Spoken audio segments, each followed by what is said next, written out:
talk about what are the challenges that you face in creating effective content. And we will also discuss in brief that how you can exactly overcome those challenges. So first of all, what all challenges can be there? First, let's understand the strategic content.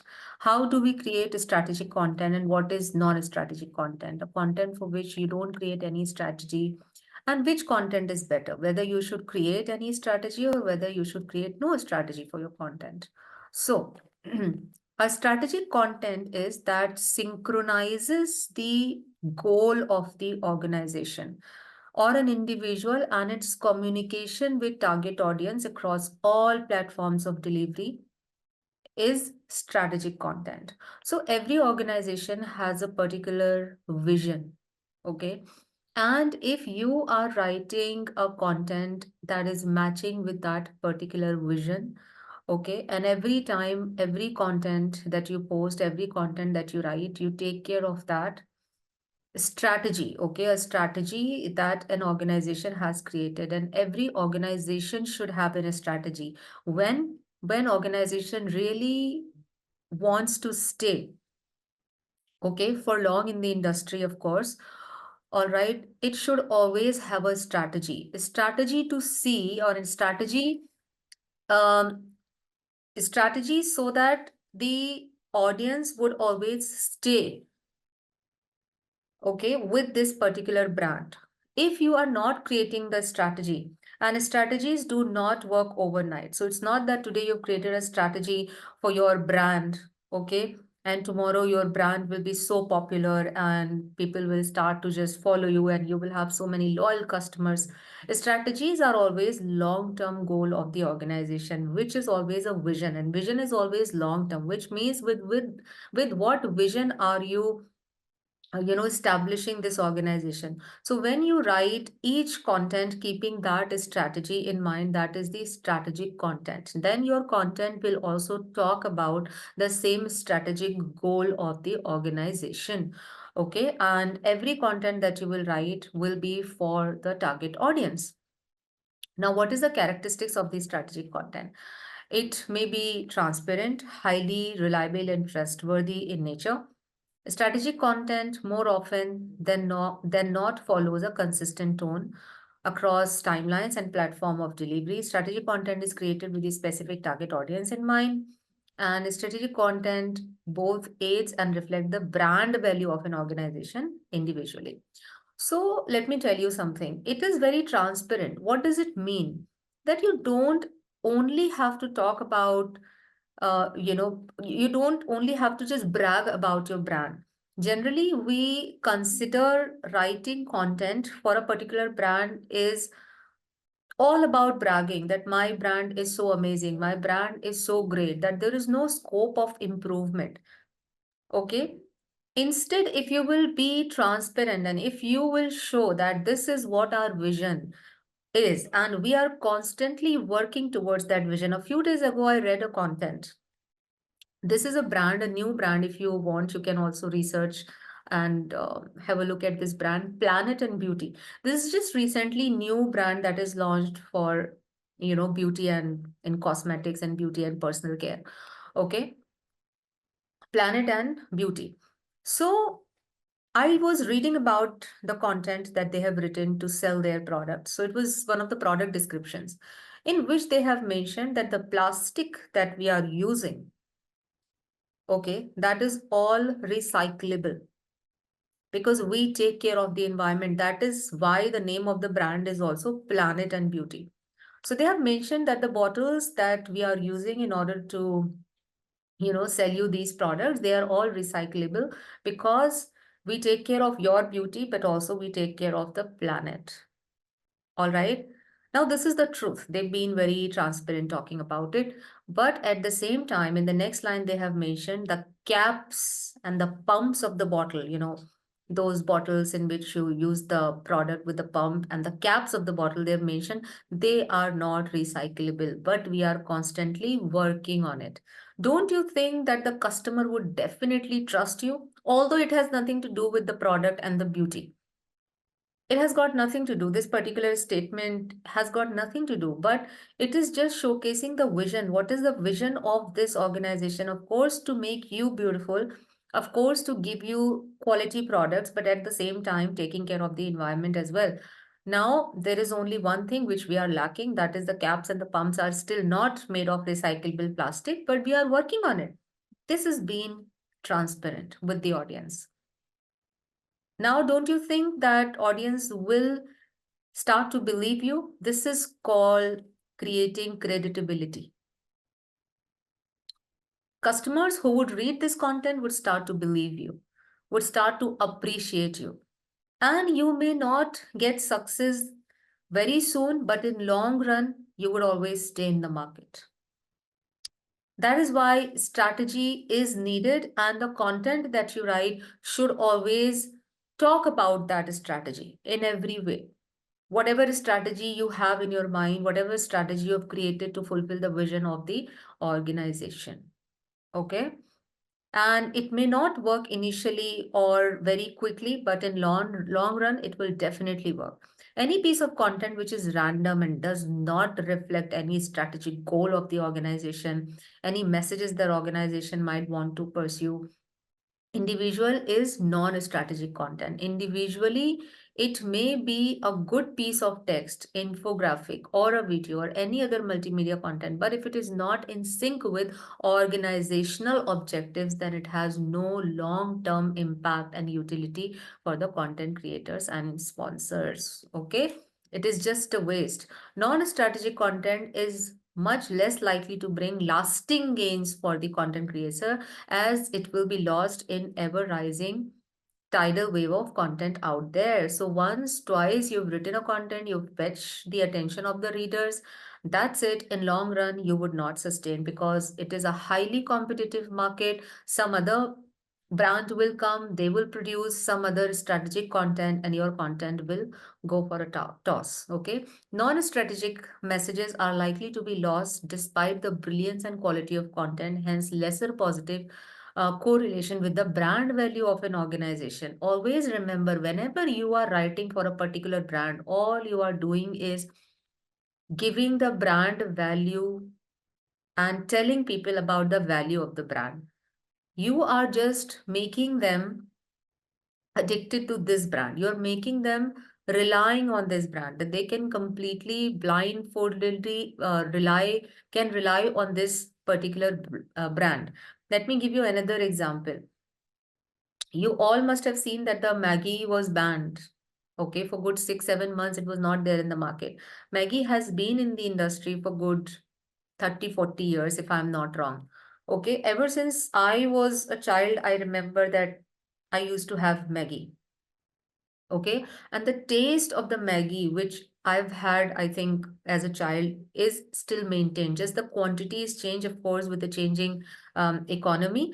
Otherwise, the taste of the Maggie is still maintained. That is the strategy of an organization, that we will always provide this taste and we will never compromise with this. Now it's only because of that taste that Maggie has become so popular, and it was one of a kind. Then of course the rest of the USPs were there, wherein it is 2-minute noodle. It just gets created very quickly. You can add vegetables to it, and or it has become very popular amongst students who were studying outside and they were living alone. They could have at least made something on their own. Second thing, it was cheaper, 10 rupees packet, 20 rupees packet, and you could just fill your stomach. A lot of other benefits were there, but the major benefit was the taste, which has never been compromised. And which is why when Maggie was out of the market, still people were looking for only Maggie. And it was out of the market under a particular, I would say, tactic or conspiracy or whatever you want to call it, because rest of the noodles, people were not even trying when Maggie was there. Maybe they were all good. I have never tried any other noodle, to be honest. Okay, people were not even trying any other noodle, and it's only during that time when Maggie was out of the market, people had no option, but then they had to literally try the rest of the noodles in the market.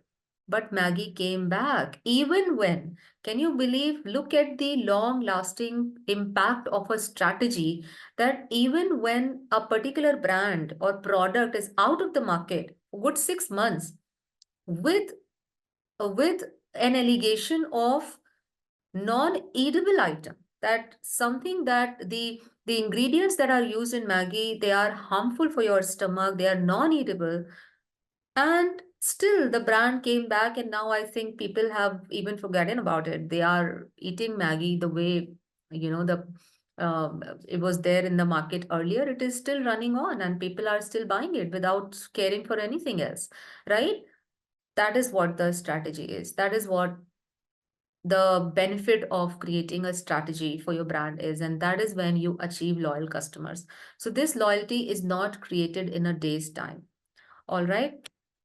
Now, what are the challenges that you really face when you create an effective content? First of all, there can be insufficient resources.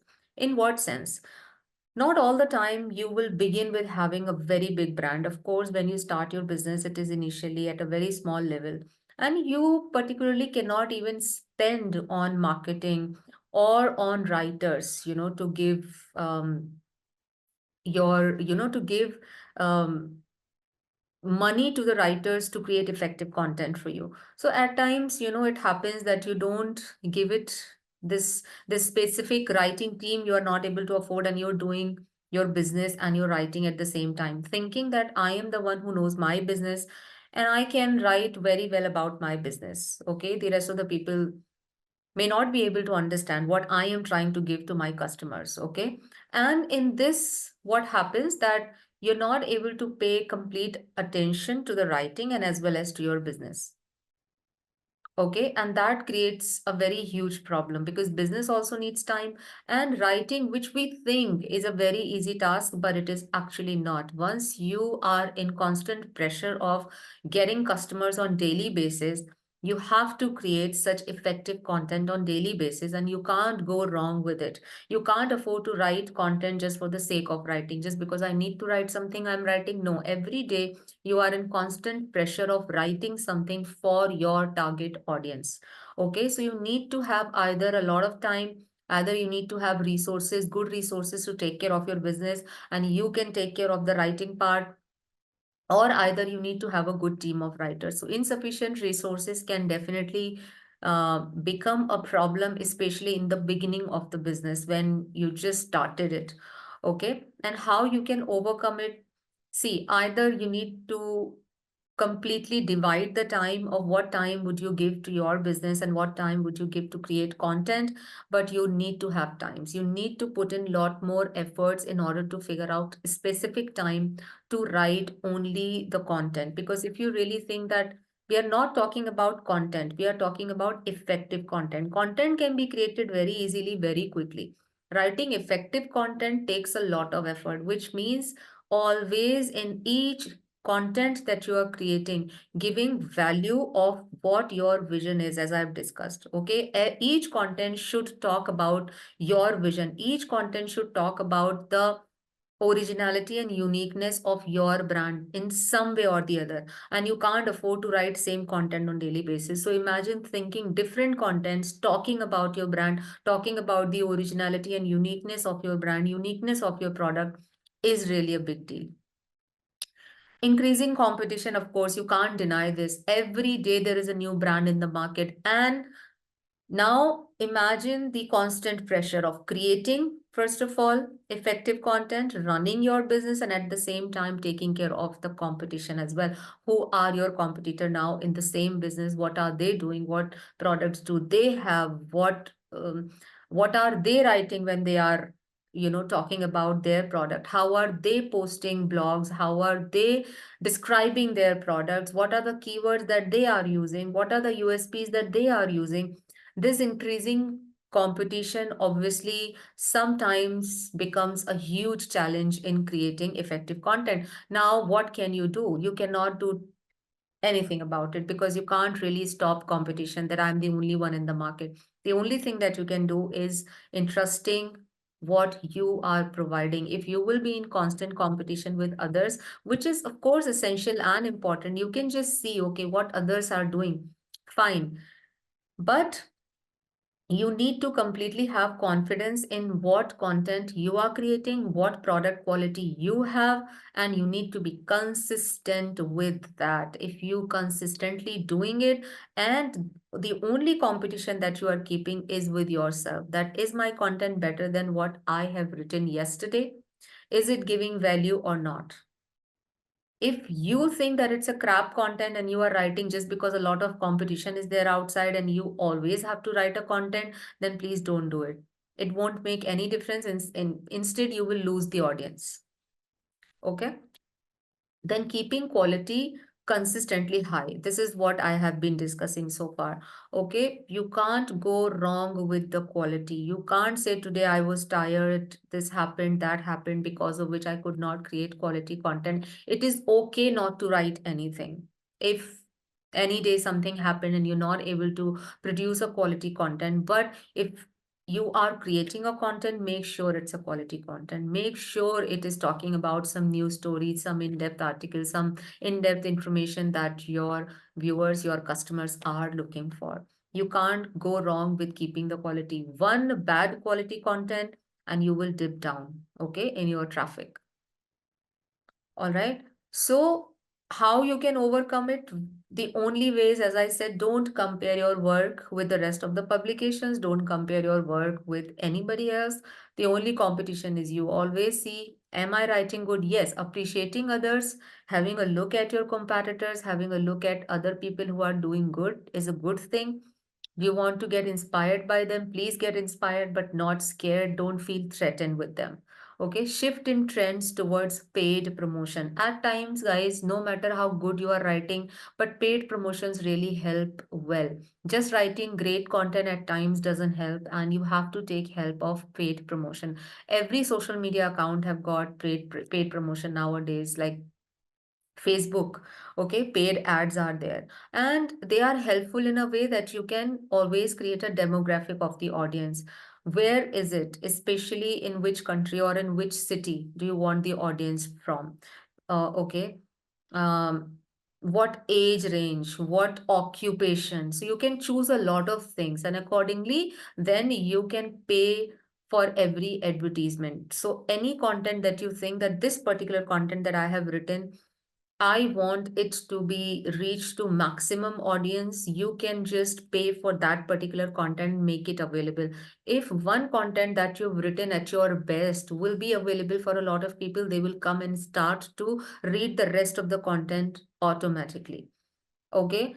So paid promotions at times really work wonders. You should just think about it. What are the things to take care while doing it? Of course, budget, because you're making payment, target, market, demographics. Okay. You can't go wrong with who is my exact audience. Why would you waste money in promoting your content to the audience who are not even in need of this content? Okay. So target the right market. Otherwise, you will just waste your money. Okay, just take care what type of content my audience need. Only write that kind of content. Okay, desired business outcomes, and also see what outcome do I want when I am doing this paid promotion. Do I want a webinar to be arranged? Do I want to sell my course? Do I want to sell something else? Do I want people on my website? That's all. Do I want to just create brand awareness of my brand? What is it that you want? What is the desired business outcome? Impatient and unrealistic expectation is one of the biggest hindrance, because we expect too much too soon. The moment we start the business, the moment we start to write, we just think that overnight we should achieve success, whether it is about monetizing your YouTube channel, which is also a type of content only, whether it is your blog in on which you really want to see a lot of views and a lot of traffic, and you think that it should just happen overnight. You wrote 2 or 3 blogs, nobody is reading it, and you got disheartened. You're like, my God, it's not working out. That's not how it works. Okay. I have seen bloggers writing quality blogs for 1 year, 2 years time span, and they have never given up. That fine, nobody is reading, then why to pay attention in giving quality blogs? No, they still kept on writing quality blogs. One blog got hit, Okay, and people will start to read all your blogs, and that is when they will realize that you are such a talented person, or all your blogs are quality blogs. Okay, and they should follow you, and that is when people start to follow you. It doesn't happen overnight, never ever. Okay, so don't keep unrealistic expectations with yourself, or don't be impatient with that. There is no other way to overcome it. Then just realizing the fact that it will take time. It doesn't happen overnight. It's a huge, huge market. Okay. But the only thing is that you can't go wrong with writing quality blog. See, maybe writing quality blog is not giving you success overnight, but you are 100% sure if you're not giving quality blog, then definitely nobody's going to read it. That is 101% true. So don't do that, because if one blog goes wrong and somebody is reading it, they would assume that all that you write is bad and they would never come to your website. Okay, so it's not only about one blog. Every blog that you're writing should be a quality blog. If you want some time out, if you want to give this particular content some time to research, to think over, do that. But make sure whatever blog you are writing, it should be quality. Okay, risk aversion or content comfort zone. Content comfort zone simply means, see, one blog get a good, if your one blog gets a good audience, okay, you start to follow that particular, I would say, trick, or that particular kind of post over and over, because you start to think that, all right, my this post has got a lot of likes and people have really read this blog a lot. Okay, so probably people are resonating with this kind of a blog. And then what happens, that that kind of blog becomes your comfort zone. Like, I have been really interested in psychology. So I started to write a lot of psychological blog. Okay.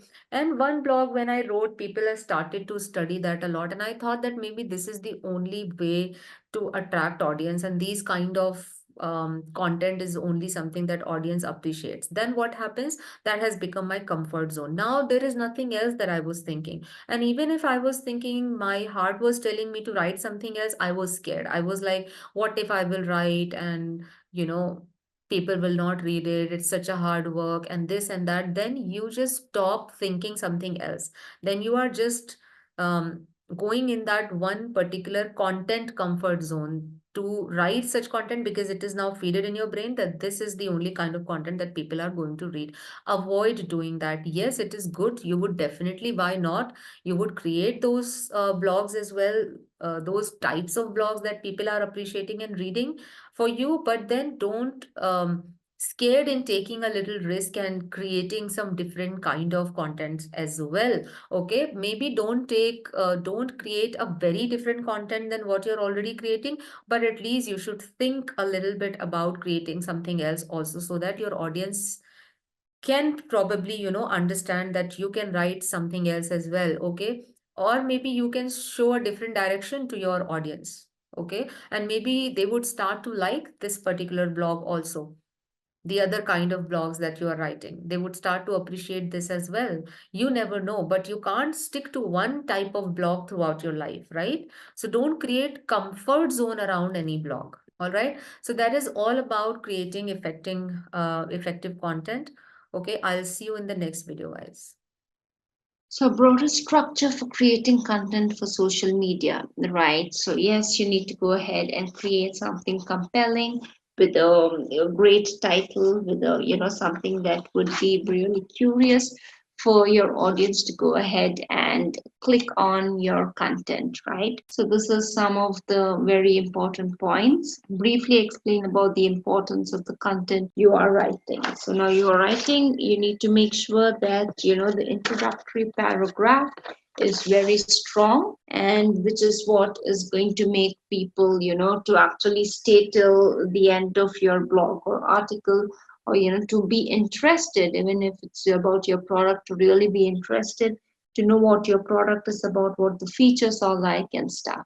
Then establish your expertise in 2 to 3 lines. Like, it's very easy to to write a long chunk of piece and just have it shared. But when you are trying to put in all the information just in 2 to 3 liners, it's then when it gets challenging. And this is the main thing about a strategy, right? So you need to make sure that you're meeting your customers expectations. You're trying to put out your product there, you're trying to tap the market, you're trying to gain new people, and everything is all through your 2 to 3 liners. And coming to the content marketing. So what is content marketing actually? So content marketing is basically your you write everything around your business values, and that's something you're adding value to your customers rather than just focusing on pushing and marketing your product, right? So now when you are for example, when you have the First Cry app, right? So when you download the First Cry app, the very option that it takes you to, it asks you for the shopping or the parenting. Now, for the parenting part, they aren't actually making any money. They're not really getting any sales done there, right? But it is adding some value to their customers, which the customers would then prefer them over their competitors. Now, you have Hopscotch and you have First Cry. So these two are competitors for each other. But then, their strategies to even advertise on TV, First Cry and all of that, and Hopscotch, they are mostly into social media, sponsoring on social media and stuff. But the content marketing part, First Cry are doing really better because they are trying to tap the parents. Because who are the customers?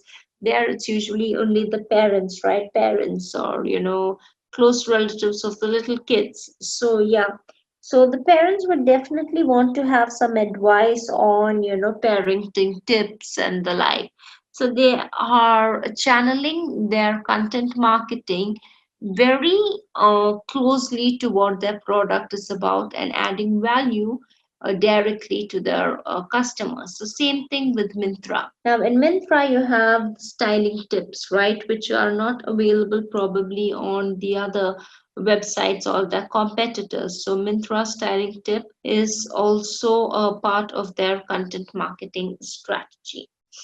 Right. So now moving on to the typical structure for creating a social media team. So what is the typical structure? Now you need to understand the structure of a social media team where the content writer plays role and stuff. So let's look into the structure of a social media team. So here you have, firstly, you need to understand why. And once you have this why, whether you really need a social media team, your answer will obviously immediately prop up, aligning the needs to your business goals. So then you need to know why, the strategy, and the place. So firstly, why do you need a social media team in your organization?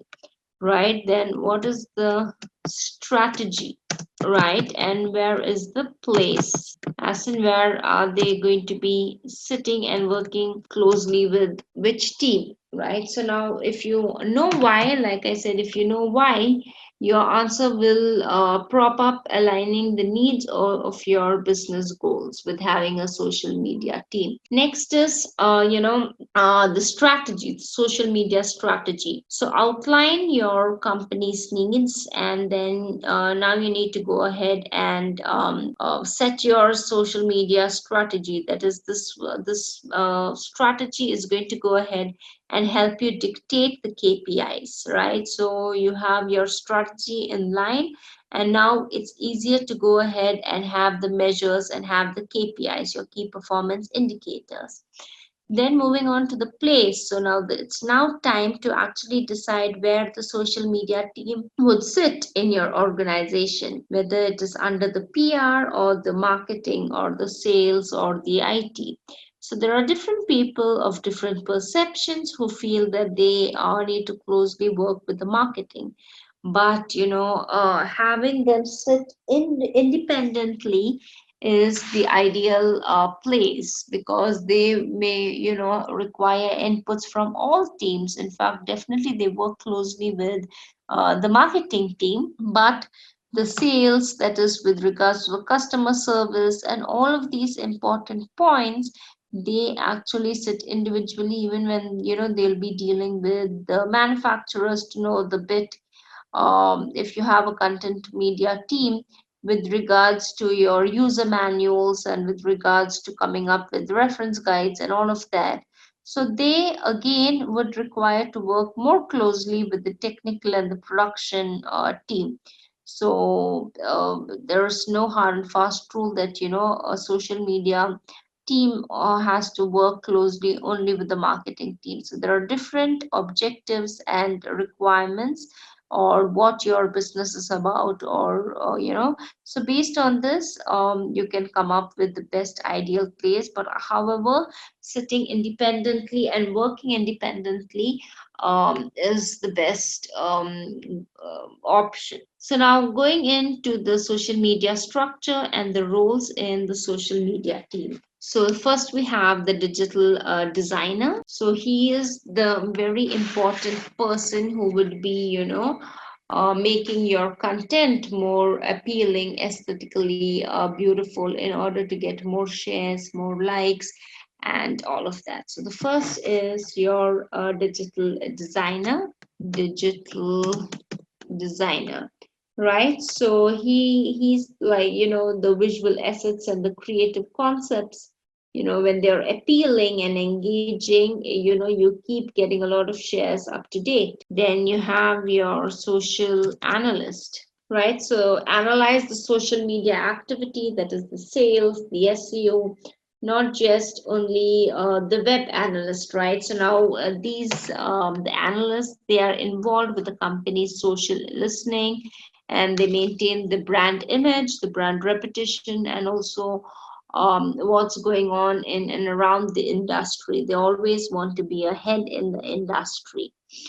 So the social analyst, he does the part of analyzing the audience, listening, brand, social listening, maintaining the brand image, the brand reputation, and all of that.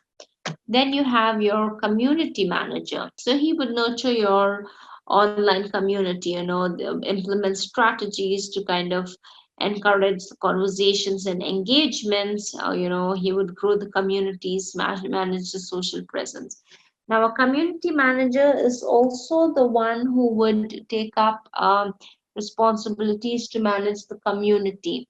So, which is why you see, even in your shopping malls and stuff these days, you have your loyalty cards and all of that. Even in supermarkets, they ask you for membership cards and loyalty cards. So, making sure that they are, sticking to the company, the community is sticking together to the brand and the organization. Then you have your social media manager.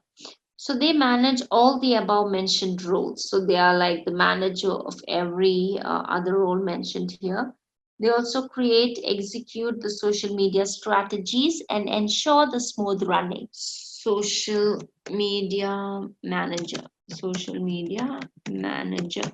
Now you may be wondering, in all of the structure, where is the content writer? In fact, content writer is the main person over here. In fact, it is so obvious that we don't even have to mention that content creators ought to be a part of the social media team, right? So content writers, then comes the digital designer. Actually, digital designers and content writers are equally important.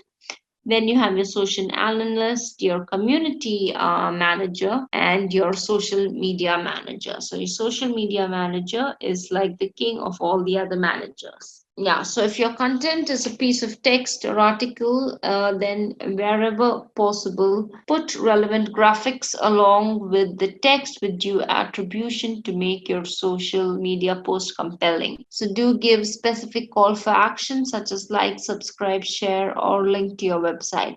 You need to have the CTA, you want to persuade them to go ahead and take action call, right?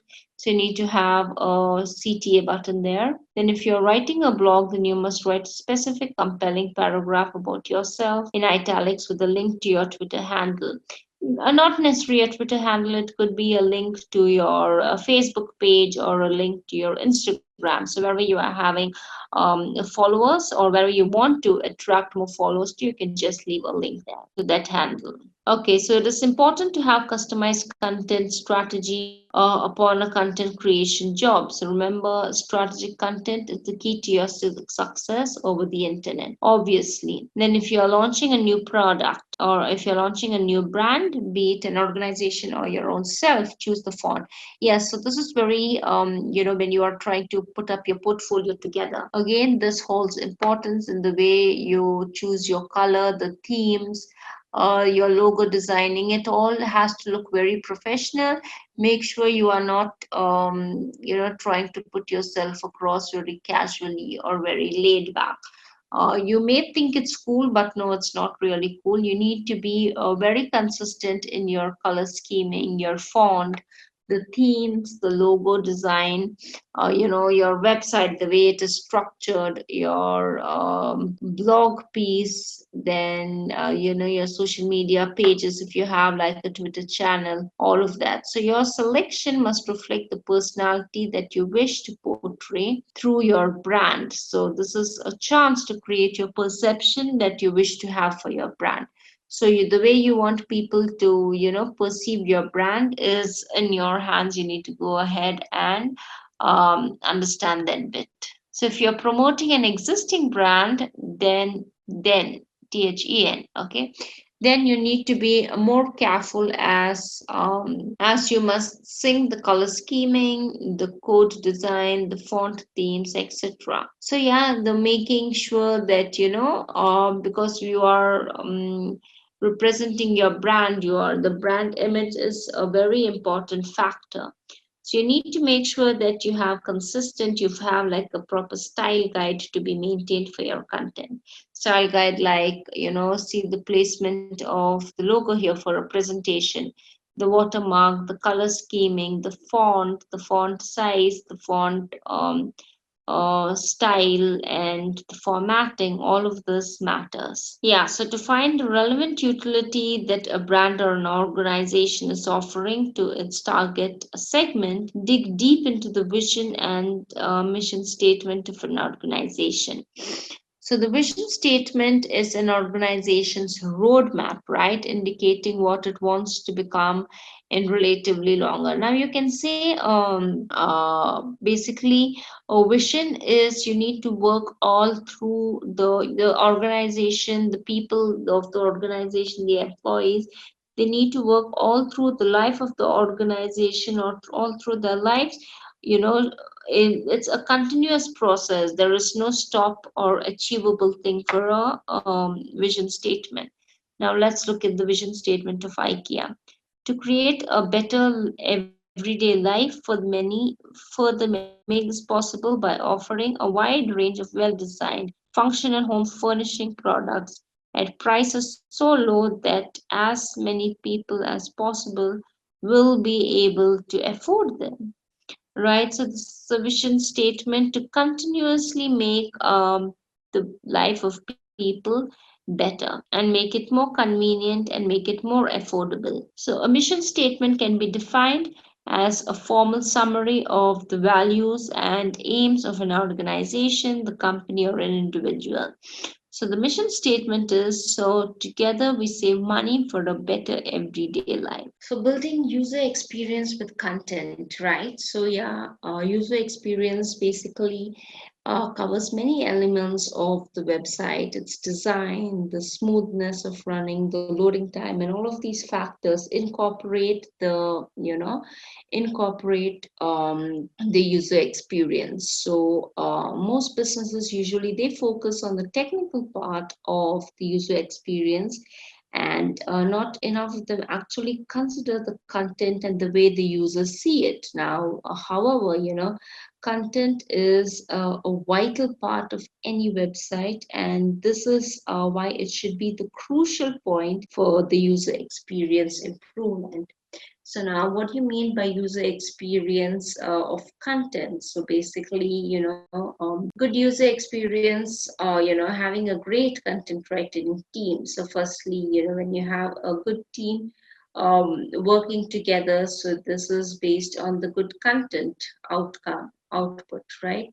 So it makes people feel good about your product, about your entire company, about the values that you kind of try and convey, making sure it is high quality, it is relevant to your product and what you do. Then your team of writers should be given the right tools and the information to go ahead and create the good content. They should be you should have great a good team of graphic designers as well, in order for them to come up with something really interesting, and in order to come up with something aesthetically pretty, that actually leaves a long lasting impression about your product, about your services, about your overall, about your team, about your about your business, the product, your brand image, especially the repetition and all of that, right? So you can definitely go ahead and outsource your work by hiring freelancers, or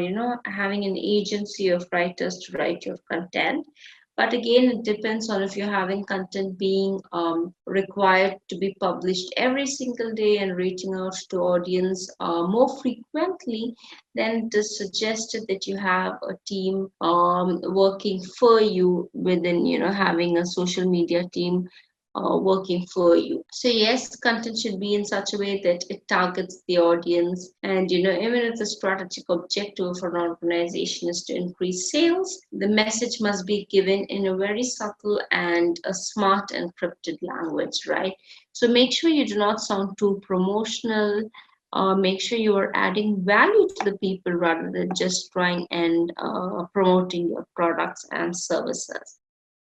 So next is keep your messages clear and concise. So if all of your messages are clear and concise, you will see the user experience will be much better. So your users, your basically the people visiting your website, are going to be interacting with your website in a very uh, positive manner, rather than complaining and just not adding value to them. Yeah, so let's look at some examples. And yes, and also it goes with the formatting, the writing tools, like having neutral colors, and the main keywords or the key points or the essential elements ought to be highlighted in bold or italic. So basically, when you write, you need to make sure you are writing for lazy people, you're writing in simple language. So if you're able to convince a 12-year-old, if you're able to make a 12-year-old understand what you're trying to say, it means together you have compiled a good content or a good piece that is actually serving the purpose, right? Then having related content features, like leaving few links to your other content, having a lot of hyperlinks, or giving them links to other pages as well, other websites that actually give them extended knowledge about a particular topic. But yes, when you are talking about your products and your services, it's revolving around this. Make sure that it is easy for them to go ahead and navigate. Like if you're talking about the benefits of your product, make sure you leave a hyperlink to ultimately lead to the product page, wherein it becomes easy for them to go ahead and have that clicked and bought right away. So if you have your content well written, but if you do not have these links to go ahead and for them to follow and buy the product, then absolutely when they have to do a bit of work by themselves, which is very confusing, then your users are not going to have a good experience on your website and about your product. So you need to get to know your users well. You need to, use the funnel analysis to kind of create the content that people need. So funnel analysis basically is a great tool. You can use Google Analytics to find out what your customers are like, and if they are, make sure that you have a tab on the comments section. So the comments give you a lot of good informative feedback actually. Create a compelling voice that is, rather than just sounding like a brand out there, create a compelling voice for your brand, to be able to go ahead and communicate emotionally with your audience as well. So, that being one part, let's look at a few examples for content creating experiences. So now Pepsi commercial with a Hindi tagline, Pepsi thi pee gaya, right? So now if you analyze the common advertisements weaved around this tagline, you would be able to realize the actual objective of Pepsi is to increase its sales, right? But they are not really sounding promotional to you, but they are like, like how you have Lay's chips, no one can eat just one. So, right, this is again boosting the sales. So, you have to have hidden meaning to improve or increase or boost your sales rather than just point blankly telling that yes, you have to buy the product and so and so. So Pepsi is the pleasant and fulfilling experience of drinking a chilled beverage whenever you feel thirsty, thus delivering an effective and lasting image through its content, right? So when you come up with these great taglines and stuff, it kind of builds a user experience for people to go ahead and remember your product more because of the taglines and stuff. So Vodafone commercial with the pub dog. So over the years, Vodafone has created multiple print media and video advertisement. Yes, now the other thing is the dog where it follows people, right? So it is showing you that wherever you go, the network would follow you. So coming with these kind of emotional messages where people can actually link the dog to to the importance of the dog in their lives, and a dog always follows you. It's just like your the loyalty. So Vodafone and its connectivity, it's really loyal to its customer. Like again, another thing that Vodafone had become extremely popular with is because of Zuzu. So a lot of people interacted really well with the way the Zuzu ads and how it was just so simple without spending extremely big amount of money or investment in getting celebrity and stuff. So Zuzu was also a great chance where people could really connect with the product. Welcome back, guys. So now we are talking about creating and promoting brand with strategic content. We have spoken about strategic content always. How exactly that strategic content matters in the brand promotion? Okay, what is the importance of it? How is it? And if in case it's a new brand which is just newly launched, how is it that it is creating that brand awareness, the strategic content? So first of all, it is important to have a customized content strategy before embarking upon a content creation job. Remember, strategic content is the key to your success on the internet. If you're launching a new brand, which is not there in the market already, whether it is an organization which is getting started for which you are writing a strategic content, or whether you want to create a brand of your own, which is your personal brand. You need to choose the font, color scheme, theme, logo. Guys, everything has a purpose. Nothing is just random. If you really think it's just random, picking up anything, just go Google. There is this brand called Mama Earth. Although there are a lot of brands, but I really appreciate this brand for a very simple reason that they thought a lot behind it. So if you see in Mama Earth, MAMA is written with blue color, Earth is written with green color. Okay. And then there is a reason behind keeping the name of the brand Mama Earth. Mama represent mom. Earth means earth. Earth as mom. Okay. And which is why they chose the color blue and green, water, and of course, greenery. Because they say that whenever you are buying something from us, a few percentage of it goes to the environmental department wherein they plant trees with that money. So it is giving you a feel that you are doing something good when you are purchasing from us. And at the same time, they are also saying that when we are creating these products, when we are producing these products in the factories, the waste of the factory is not harming Mother Earth in any way. We have taken care of that because the earth is our mother. So you can absolutely feel good about it. Okay, so this is the story that they have created. So logo, design, theme, color, it is not just random, just you felt like choosing anything, you've just chosen it. It is always strategic. Okay, and every platform, wherever you are writing content, YouTube, um, Instagram, Facebook, website, this particular strategy should be showcased in each content that you're writing. You can't say, okay, we have written a very good strategic content on the website, but not on the YouTube. You can't afford to say that. Okay. So choose all of it very diligently, whether you're doing it for you, whether you're doing it for somebody else, then of course, if it is starting, okay, then choose it all very carefully. If the business is already existing in the market for a good amount of time, they will already have their logo, design, fonts, and everything in place. Then you have to continue, um, creating a content that is in coherence with the vision and the mission of the organization. You can't afford to go wrong with that. Like if I take the same example, Mama Earth, every time they talk about being environmental friendly.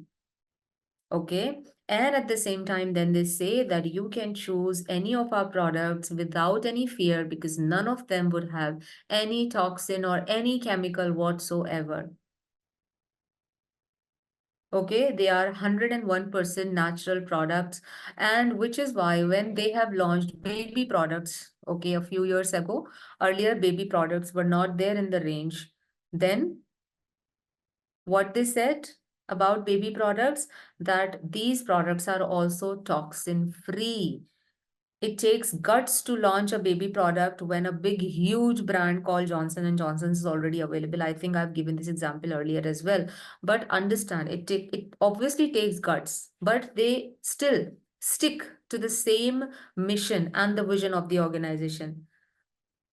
Okay, the same mission and vision which was there when they were launching adult products. So when they've launched baby products as well, they still spoke about these are toxin free, mom and baby friendly products. This is how you promote brand with your strategic content. You can't afford to write just anything that you feel like just in the name of, okay, I was just promoting the brand because it was important. It is my job to promote the brand with my content. Yes, it is. But it should also be in sync with the mission and the vision of the organization. What strategy that a particular organization follows? What is a vision statement of any organization? It is a roadmap on which an organization works at the broader aspect. As I said, it gives a long lasting result. So what is the vision of any particular company? What can be the vision? We are giving you low range product, low range home furnishing so that it can be possible for even normal middle class people to afford it.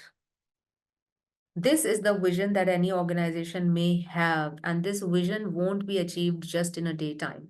This is a vision that you're keeping in mind in every product then that you are producing, and then you are writing a content. Okay, this is the only vision that you're talking about in each content.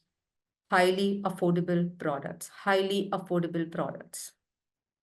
Okay, what can be the mission? The mission is saving money. for your everyday life. So save money and use it in your everyday life. A very good mission, I must say, right? So this is the mission and the vision statements. Now, how do you exactly create that user experience with your content? Obviously, readability through clarity. So, this is something that you would have read throughout, of course. You can't miss on readability, you can't miss on clarity. So, I'm not really describing it a lot, but then clarity simply means use appropriate headings, subheadings, bullet points, avoid writing in paragraphs. Avoid writing long, huge sentences and difficult vocabulary. Writing good strategic content does not mean that you are using heavy vocabulary. Okay, then excellent information. Always go on providing some excellent piece of information to your audience. Okay, don't just write content for the sake of writing. This is what we've discussed earlier as well. Your content strategy, an important part of creating the finest information hierarchy. Organize your content so that it can be assessed by the user in the hierarchical way. You create a content hierarchy by emphasizing how content looks when it is on a particular web page. The most important information comes at the top, then less information, then the less important information, and then the less important information. Okay, that is how a hierarchy of the information gets created. Conversion optimization. Okay, high conversion rates are possible only if the user experience is smooth and pleasant. If whatever you wrote on the website, the content that you've written on the website, if your user experience was smooth and pleasant, if user has to go here and there at too many places and user is completely confused as to what you are actually trying to say, where the user has to go now, what is the CTA? If nothing is clear, then of course you won't be able to create any conversion. Conversion means user will not buy anything from you. So your call to action should be very clear. What are you providing to the audience should be very clear. Okay. So this is called conversion optimization. This is where strategizing your content becomes essential. It serves as a favor of voice and message that can boost your conversion rates. Find keywords. Use the keywords that are relevant to the target audience, that they can relate to. Okay. You are writing about a shampoo. Use you are getting frizz-free hair. You are getting damage-free hair. You are able to detangle your hair. Now, detangle is a keyword that a lot of women would be able to relate to because when they color their hair, actually, the hair just get tangles, okay? And it just gets difficult to comb them. So if you're using the keyword, easily detangle your hair now. You've just fetched the attention of the audience, and audience would stay and read your content further, and your conversion will be great. So choose the keywords wisely. Okay, create better informative and readable content around specific keywords. So these are the way to create a strategic content and to create a good user experience and to create the brand value at the same time. This is all interlinked. You can't go wrong with anything here. Okay. Yeah, now moving to market segmentation. So, now what do you mean by market segmentation and why is it crucial and why is it important from the perspective of a content writer? Right, so yes, so market segmentation is basically the process where brands use to kind of target and divide the big homogeneous market into smaller subsections wherein it becomes easier to go ahead and tap that market in order to place or to position their product. So segmentation refers to the process of dividing a large market into smaller and relative homogeneous subgroups, right?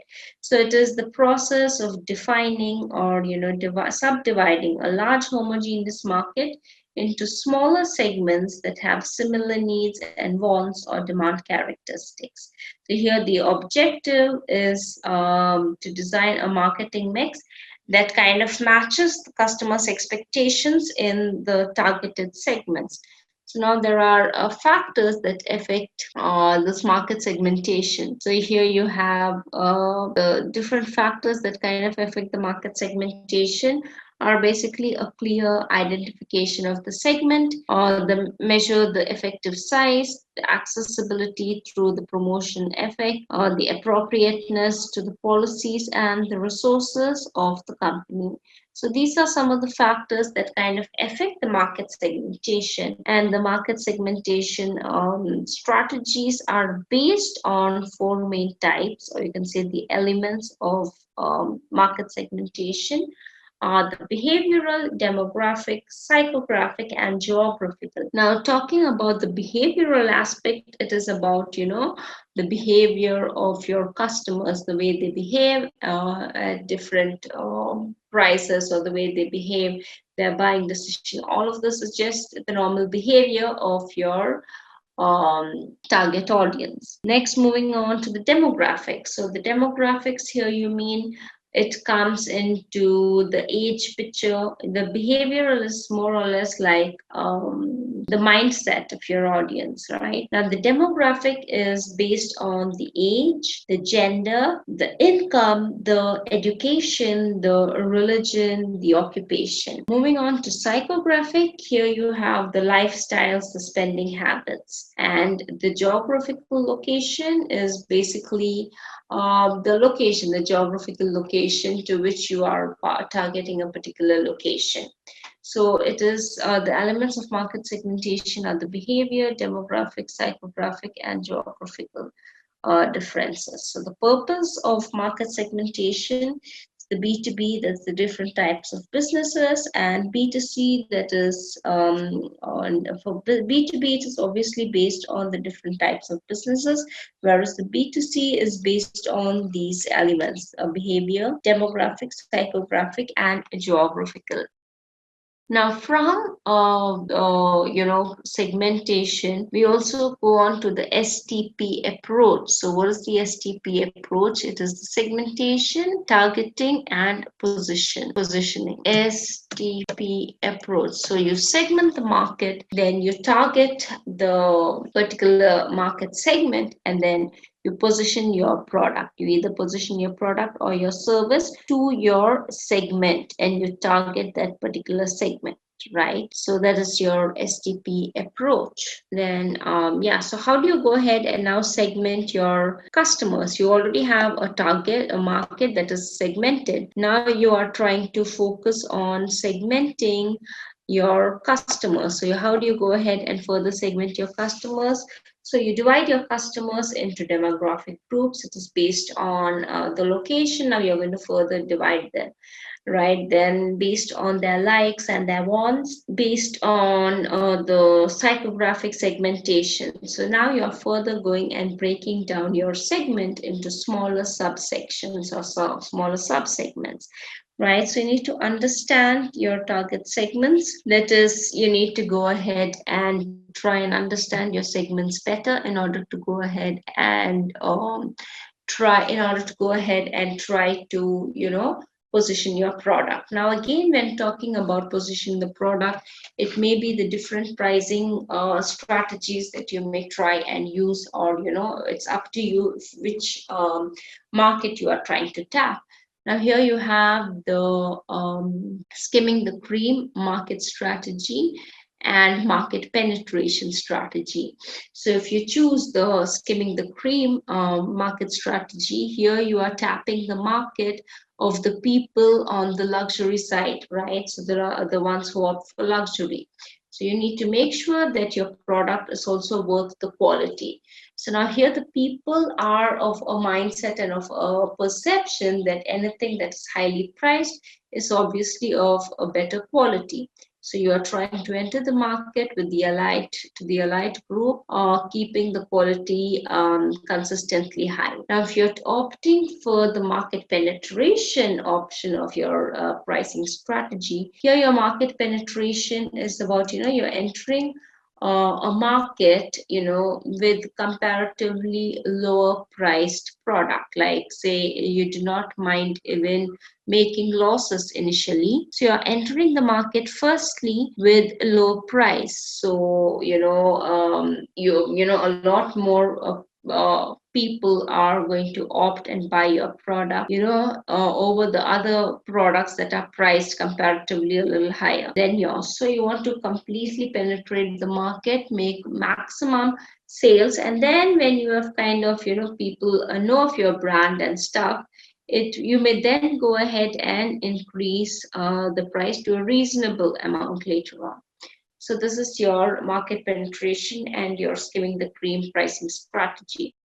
Then now, how is it beneficial for how is it beneficial for content creators? So obviously now you identify your customers and you tailor your marketing pitch accordingly, right? So when you know whom your audience are, whom you have to write and which market you ought to type with regards to your content, it becomes much simpler to go ahead and focus on these groups, having your products being explaining the features of your products and stuff. So either on the age or on the income, if you are tapping for the luxury apartments, so say people about 35 plus, right? So they are the ones who would be looking to settle down with the luxury apartments and based on their income as well. So here's some tips to define your target market would be like, look at your current customer base, check out your competition, analyze your product or your service, focus on these groups, choose specific demographics to target the factors, specific demographics in the sense, it would be the family status, the ethnic background, the occupation, and the deciding factors would be like, are they enough people who would fit into my criteria, right? So will my target benefit out of my product or service? Then do I need to understand the buying behavior? Can I reach out to them with my message? Are they accessible? Are they using the internet, or they are using more of the newspaper or the television? So who are these people? Where do I go ahead and advertise for me to get maximum sales and tap the market in a better manner? So yeah, you can also have more than one niche market. Now what is a niche market? So niche market is having a very specific market, which is focusing on a few number of people. So another example for niche market would be, like, yeah, or you have your Rolls Royce cars, which have just they launched 10 cars, right? And this is specifically only for the elite group for their niche market, because not everyone can afford it. And also, do you ever see them marketing on TV or newspaper or on social media? No, they don't go down to, in fact, marketing it all, because they are the brands who don't require marketing. So marketing is mainly when you're trying to reach out to the middle class people or the upper middle class people, or you can say the rich people, right? So when you are trying to focus on the elite people, wherein you're being very specific to your niche market, you don't really need to kind of advertise or push the product, right? So they are the ones who have a very different way of tapping only that particular niche market or niche segment of theirs. So yeah, so you can yeah, so how do you find all of this information?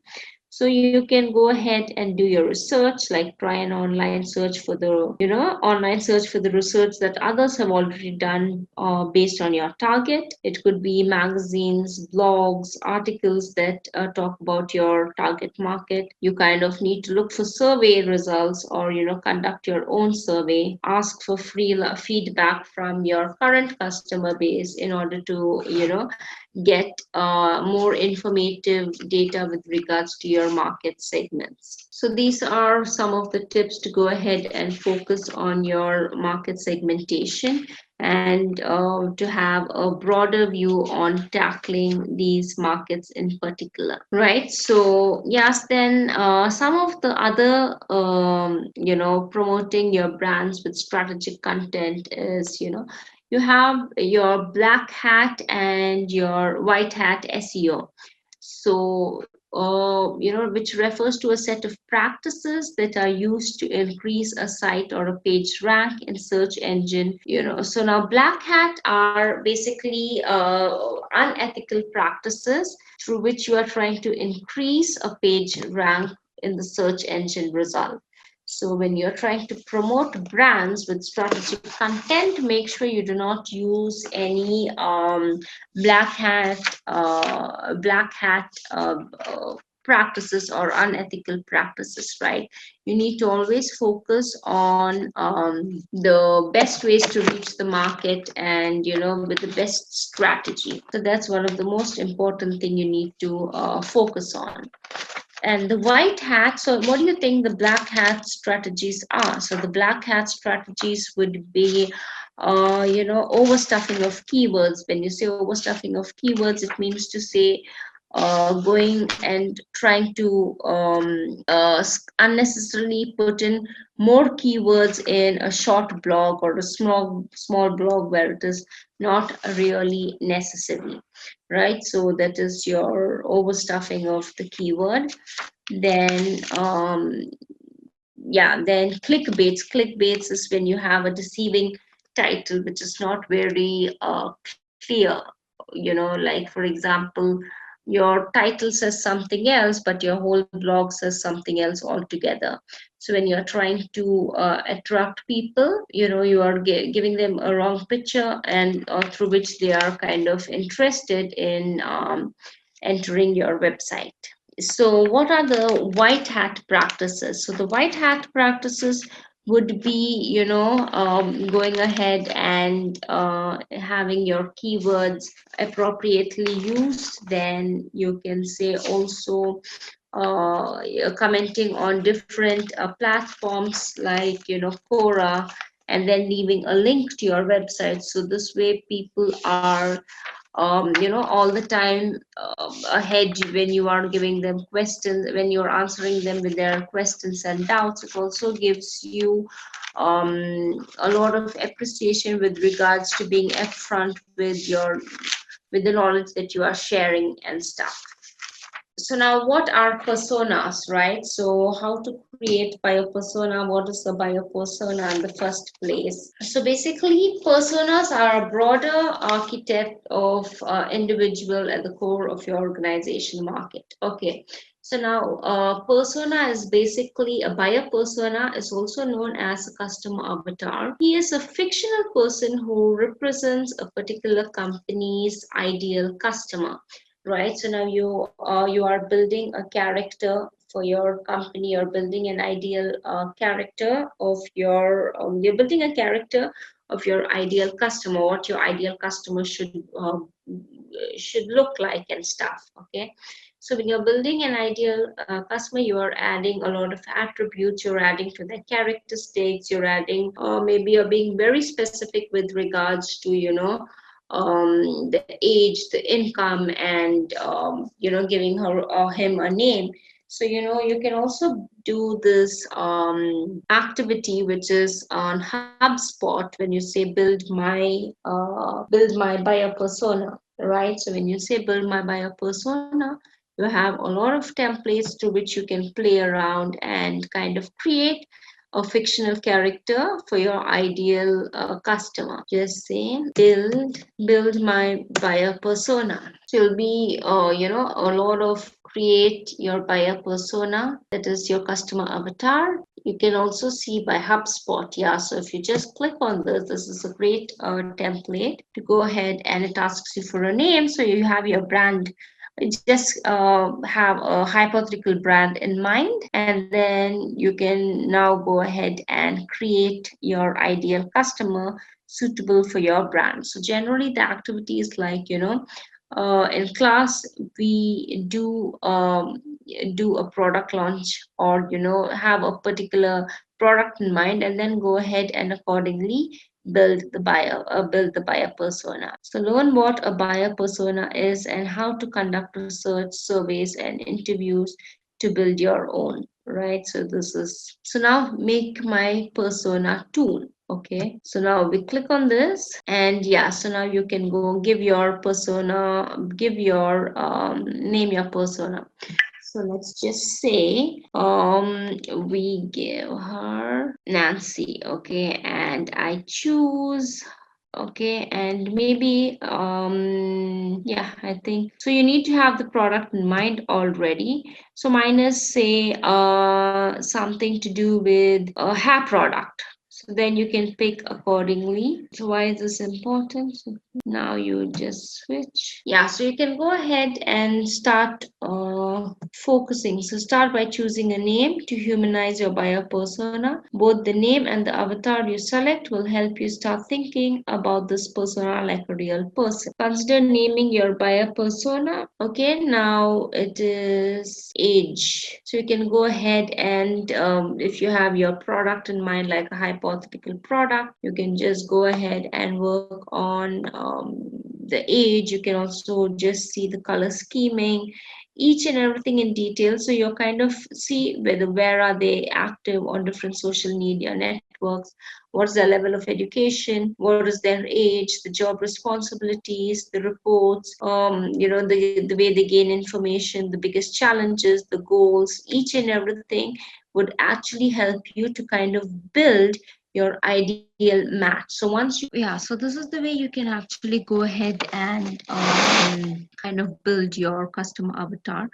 to make it even more important for you to actually understand by giving it a name and giving it all human characteristics, right? So that way you are trying to work well with the way you are trying to go ahead and position your product. Now, how to create a buyer persona, right? The first thing you'll want to do when creating a buyer persona is obviously do some research and all of that. And you will definitely go through these templates that are available, and you can just build a buyer persona, which is in fact very important and also asked by most of the companies these days, which is required. So you can build one for yourself, and then you can have experience on explaining a buyer persona in a different perspective, which could be very which would be very impactful in the way you present yourself.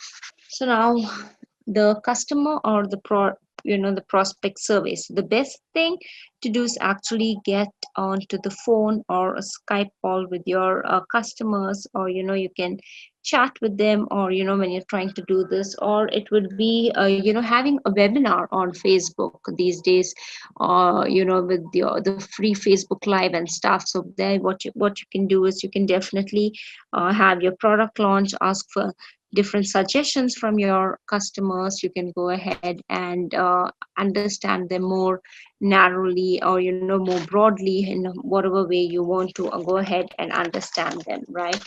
Then you have your online research. Then you can do this customer avatar exercise. Then customer you get a lot of templates and stuff to go ahead and build the customer avatar or your buyer persona. So a roadmap to creating strategic content. So you have your strategic goal messages, then you have your segmenting the markets with real data, creating hypothetical personas, think of the utility, then what experience you want to leave, and then create the content. So content creation is all about having a main objective in mind, having the main purpose, and delivering exactly to that purpose. So that is your content creation, understanding your segments, your market, and then creating a pitch suitable for that segment to go ahead and position your product or tap that market. So let's look at some of the other examples here that we have. So some core management concepts and its application in content strategy. So Maslow's theory of human needs. So it is a very popular management concept that divides all human needs into 5 distinct categories. So going around explaining the application of this concept to different content strategy, how different it would be, and how appealing your content would be in terms of tapping your market. Then the other model that we have Potter's 5 force model. Anyways, I'll be taking you through that. So now Maslow theory of human needs, yeah, right, when it's adapted to content strategy. So now firstly, Maslow's theory is all about motivation, and it's all about, mostly used by the HR as well. So until and unless you have motivation, it's not going to go out there, your productivity is not going to increase.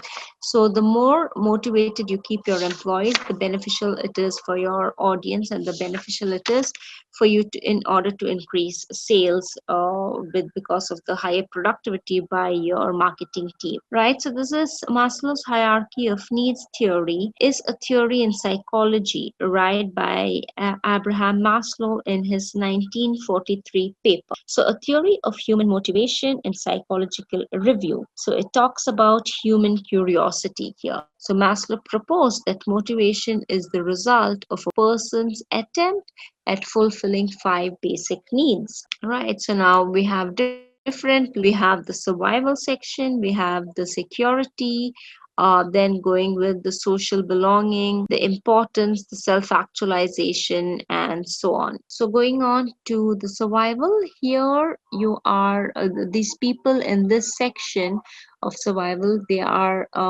merely doing anything with regards to your product. It's completely disengaging. Your content that you are creating is completely disengaging for this class of the people, because they are merely surviving. Forget about focusing on the basic needs, right? So they are only thriving just to survive. So obviously they have no access to the internet. They have no access to anything that is basic. Even the basic things seem to be luxurious to them. So forget about looking into the products and the services that are already in the market. So your content is obviously going to be disengaging for the survival class of the people. Then going ahead with the security. So here it's not engaging. Again, in this section, the people are just thriving to survive, thriving to, mainly it is just for the food, clothing, and shelter is what their security is. So obviously, again, the content that you are trying to create and tap the middle class and the higher middle class groups are obviously they would not be included, right? So now coming to the belonging, that is the almost engaging content. This is where your potential customers come into the picture,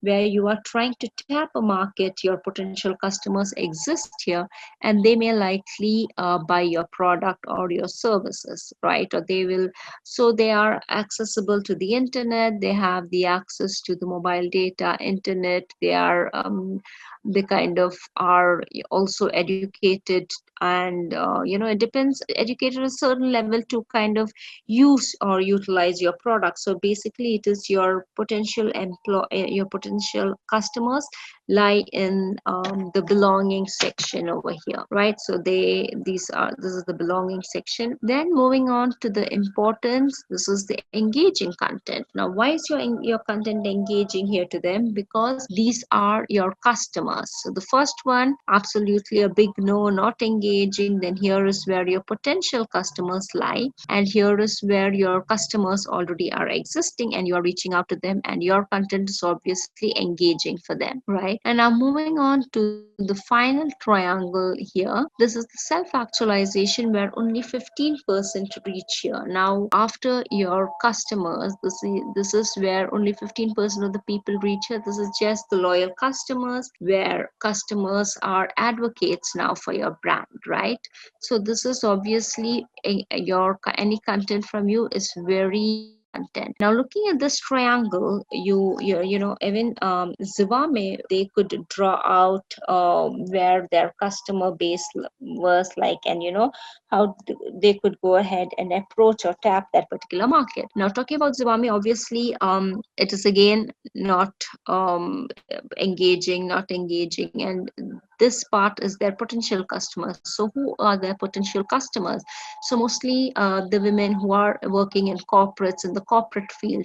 In fact, the women who can spend a little more, like especially for stuff like as the innerwear and stuff. So this is the corporates. They were aiming at the corporates and the people who were highly active on social media and different platforms. So which is why they chose to go ahead and market extensively on social media, and also marketing at times where these women are most active on social media. So they did a complete survey and then they came up with their plan, and then she kind of understood, yes, now I know who my audience are and it's easier for me to tap my market. Then again, importance is obviously from your potential customers. Now you're dealing with your customers, and then from your customers, this is where every organization wants to reach. They want to kind of attract more number of people, more number of customers to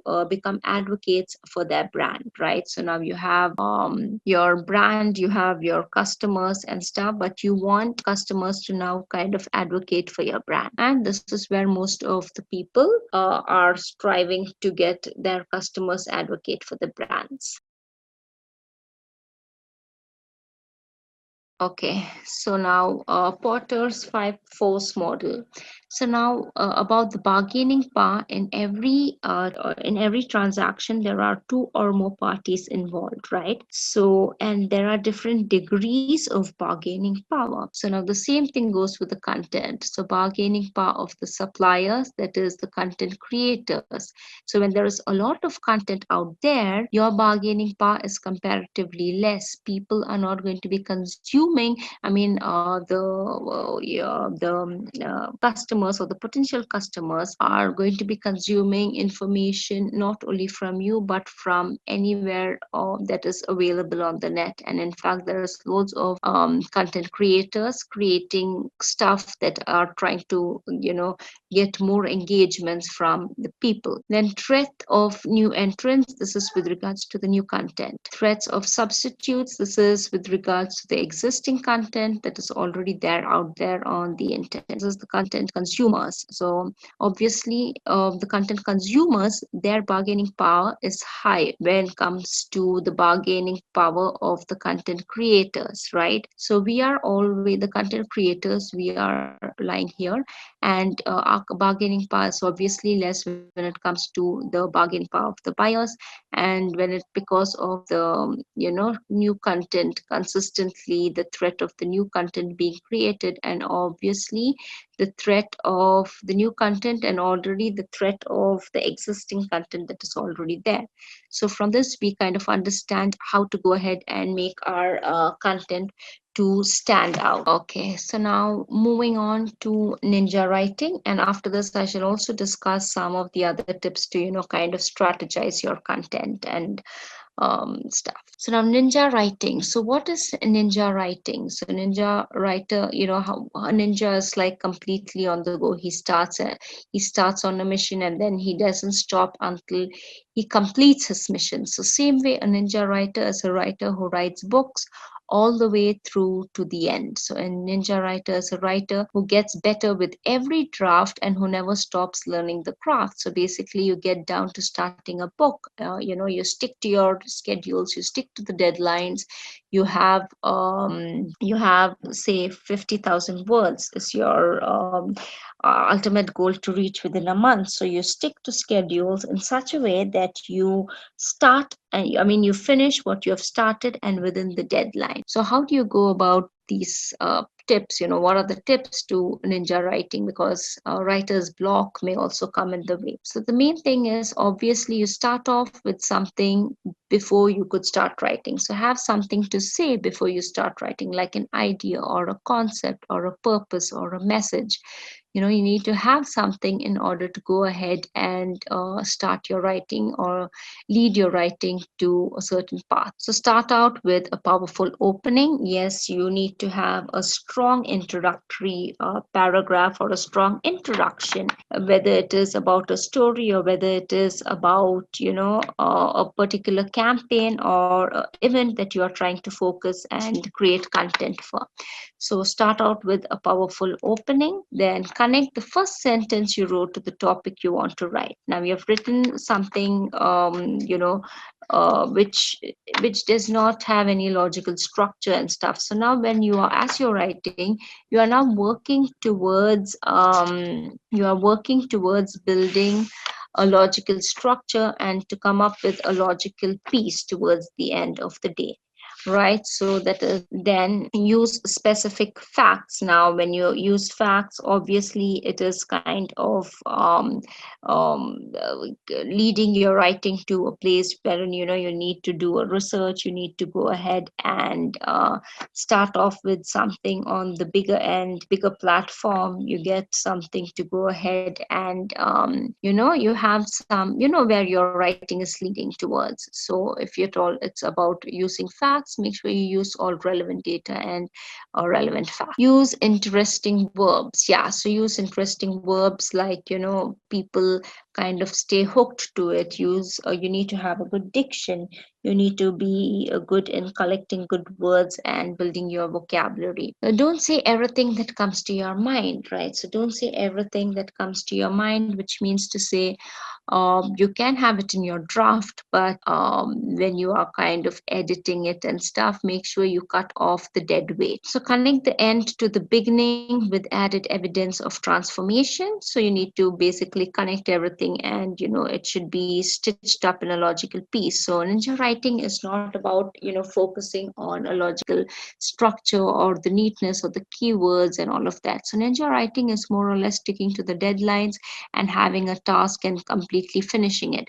Like how you go about it is, it would be in different pieces or structures, small pieces and bits that you have, as and how, ideas are flowing through. You just writing and start writing in that fashion, and later on you can look back and, add different words which could kind of stitch up the paragraphs and add more meaning and color to your story. Towards the end, the most common factor is your proofreading and your editing.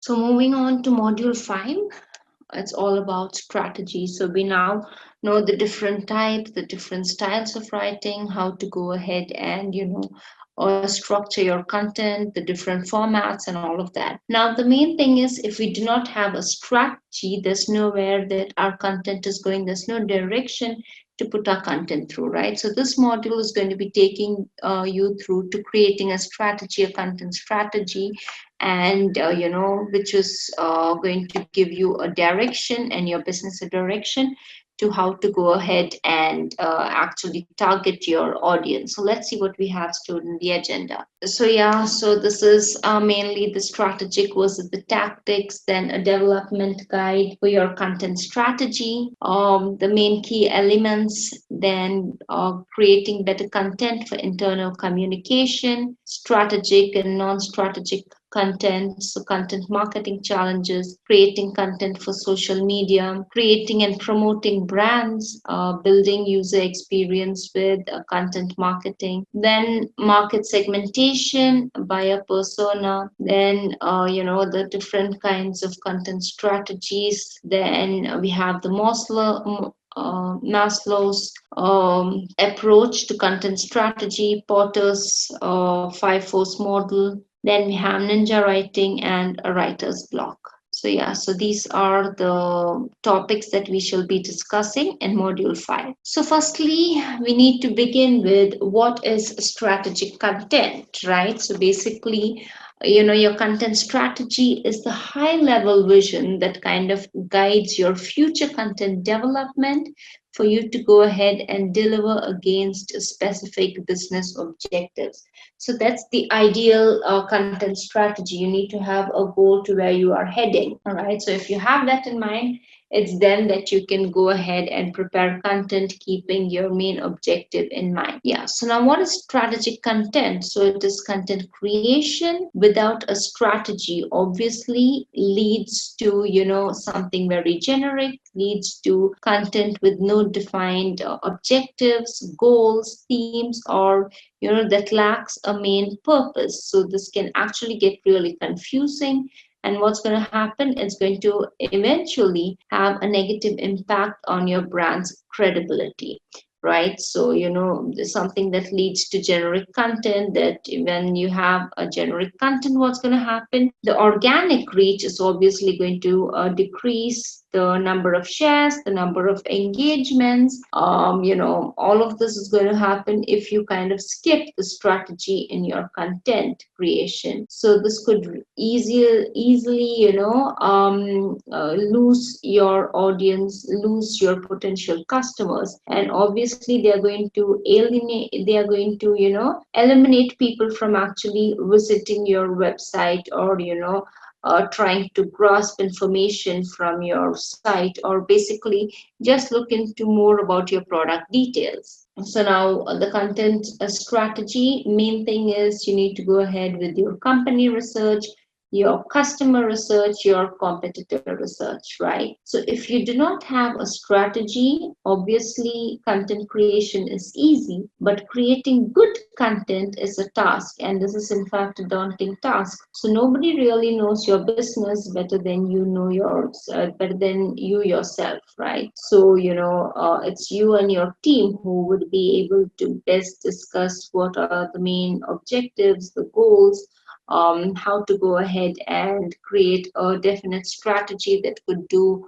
wonders for your business. So it takes time and skill to come up with something good, to come up with a good content, right? So this is the main thing about your having a strategy with definite goals and all that. So the key to always strategize before producing any content. So you don't just simply churn out content for the sake of just producing content, right, or creating content. So once you start, going ahead with creating great content, obviously your users are going to engage with your content a lot more. When I say engage, it means to say a lot of shares, a lot of comments, a lot of likes, and all of that. So the main thing is getting people to be aware of your brand, or getting people to, get aware of your brand, or get aware with your products and the services, or just to increase the number of sales. So it could be you have a different purpose for why you are going ahead and creating your content. So define your goals. So great content is created for a specific purpose, right? And this purpose needs to be defined. So you need to ask yourself if you are creating content to boost the brand awareness, or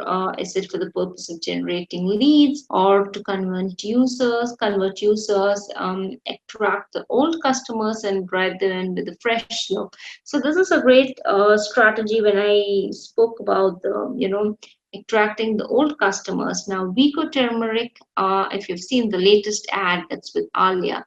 So, it looks the same product, it's the same song that they have, the Vico turmeric thingy for the toothpaste. But what's new is it looks very fresh, very young, very peppy.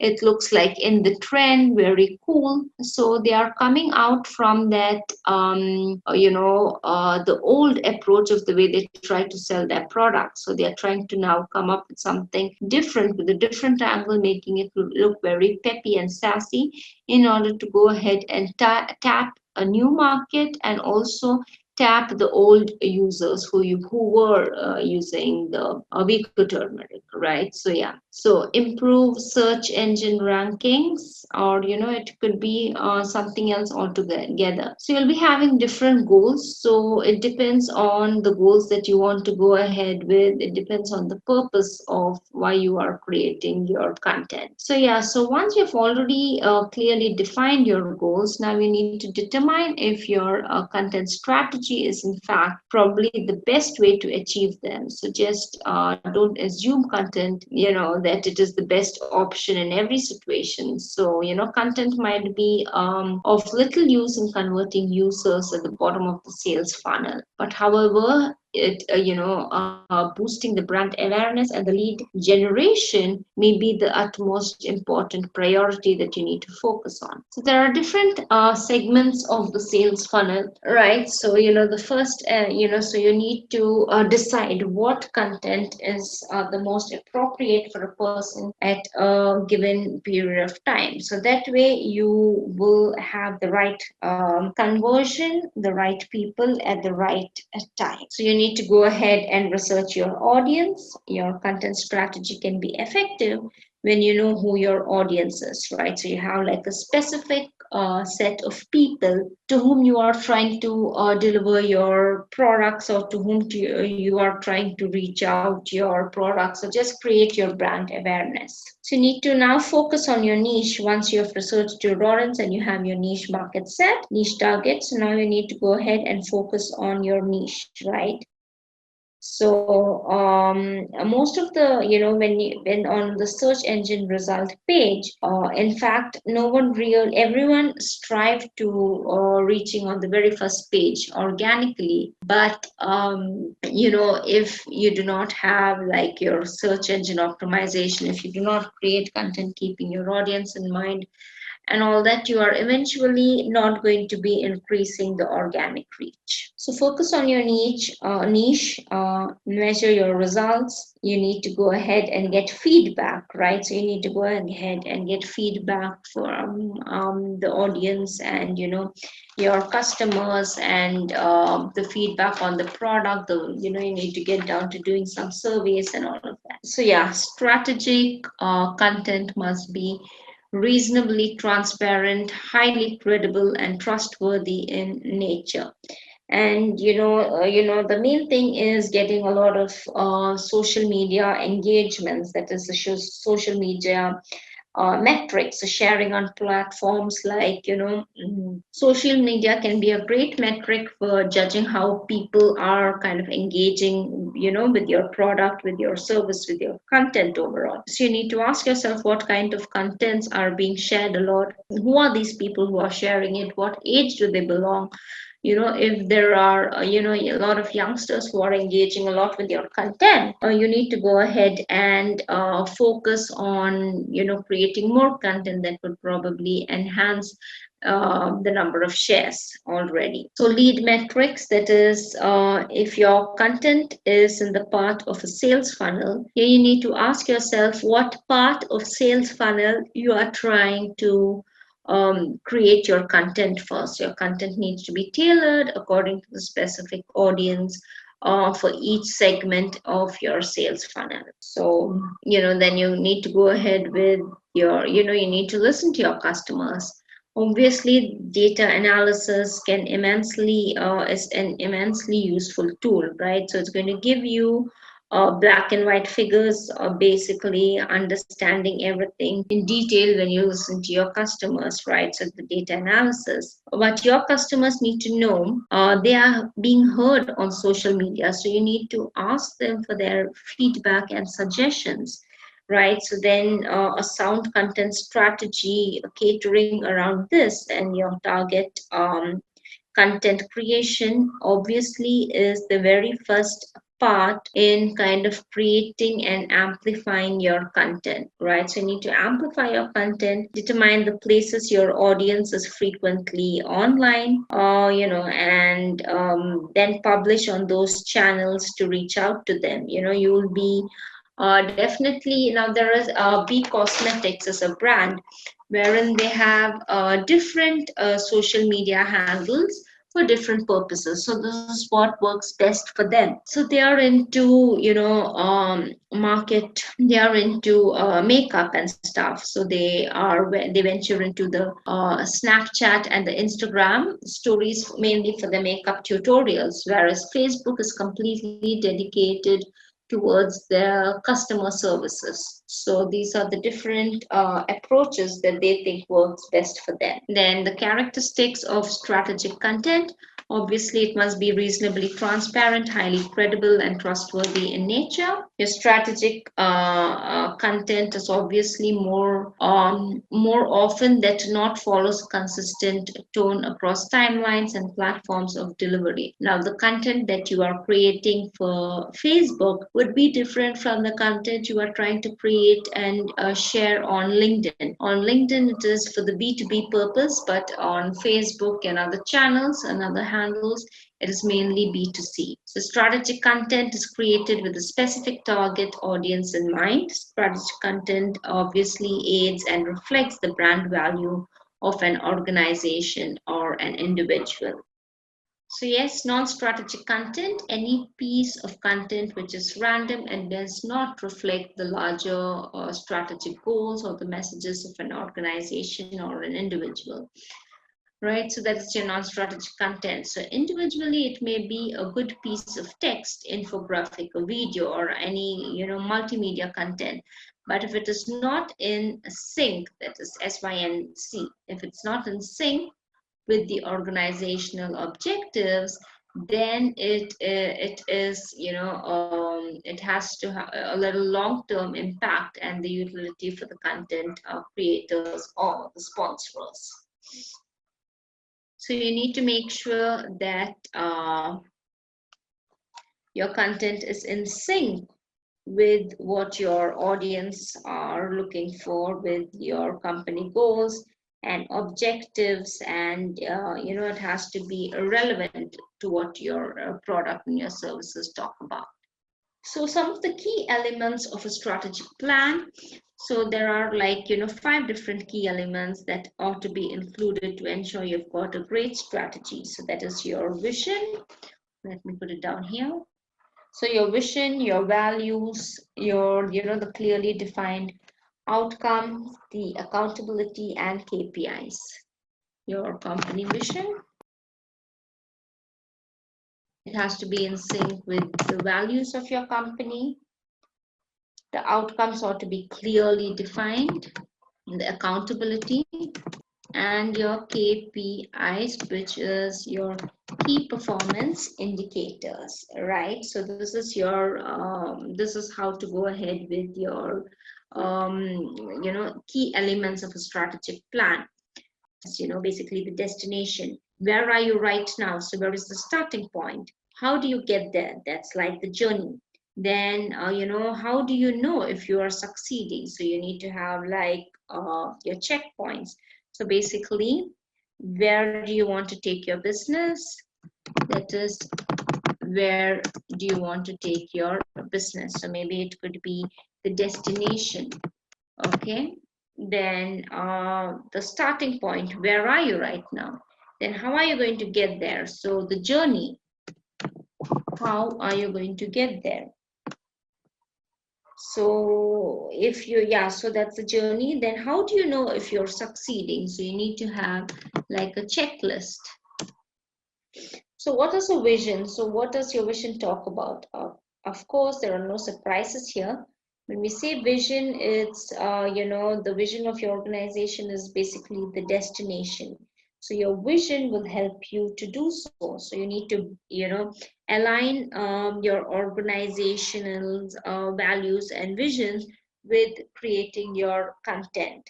So people obviously are then going to have like a common set goal. So whatever content you guys are trying to create, it all has to be in sync with the organizational values and the goals in order to go ahead and be ahead of your competitors. So how to achieve your vision?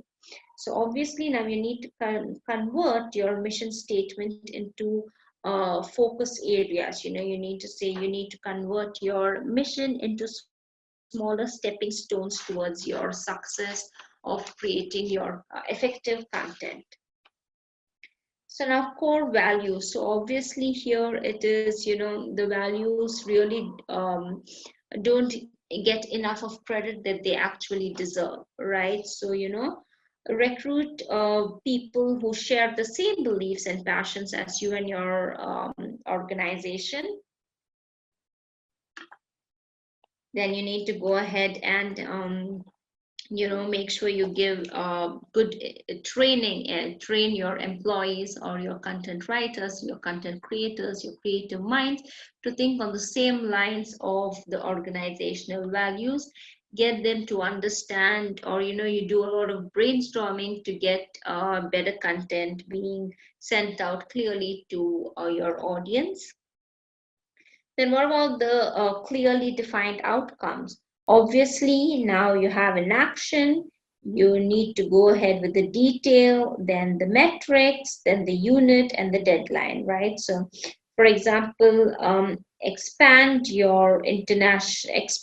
different markets in the next 6 months. So, expand is the action. So now detail is expand the international operations. So international operations is the detail into 3 new markets. So 3 new markets is here the metrics, and the unique metrics and units. And units are basically three markets, and this is your metrics and your units. And then the deadline is in the next 6 months. So it is ADMUD. So let's put it here. It is your action plus the detail plus the metric plus the unit plus your deadline. So when you have the set, it's easier for you to go ahead and with your strategy, in fact any kind of strategy that you're planning for, action, detail, metric, unit and deadline would help you measure your success, or where you are, the status of how to get there, and all of these small tiny details. Then the accountability, right? So this is lack of accountability obviously will kind of destroy your strategy execution. So something that's very confusing, where the accountability is really confusing. This should be, for example, one single person who has to take up the assignment, in fact, the schedules over this week. So that person should be accountable. He should be responsible in making sure that the content is sent out on date, that the content being created is obviously in line to the business goals and objectives. Now, coming to KPIs, that is your key performance indicators. So, creating your KPIs is probably the hardest of all the elements of strategic plan, right?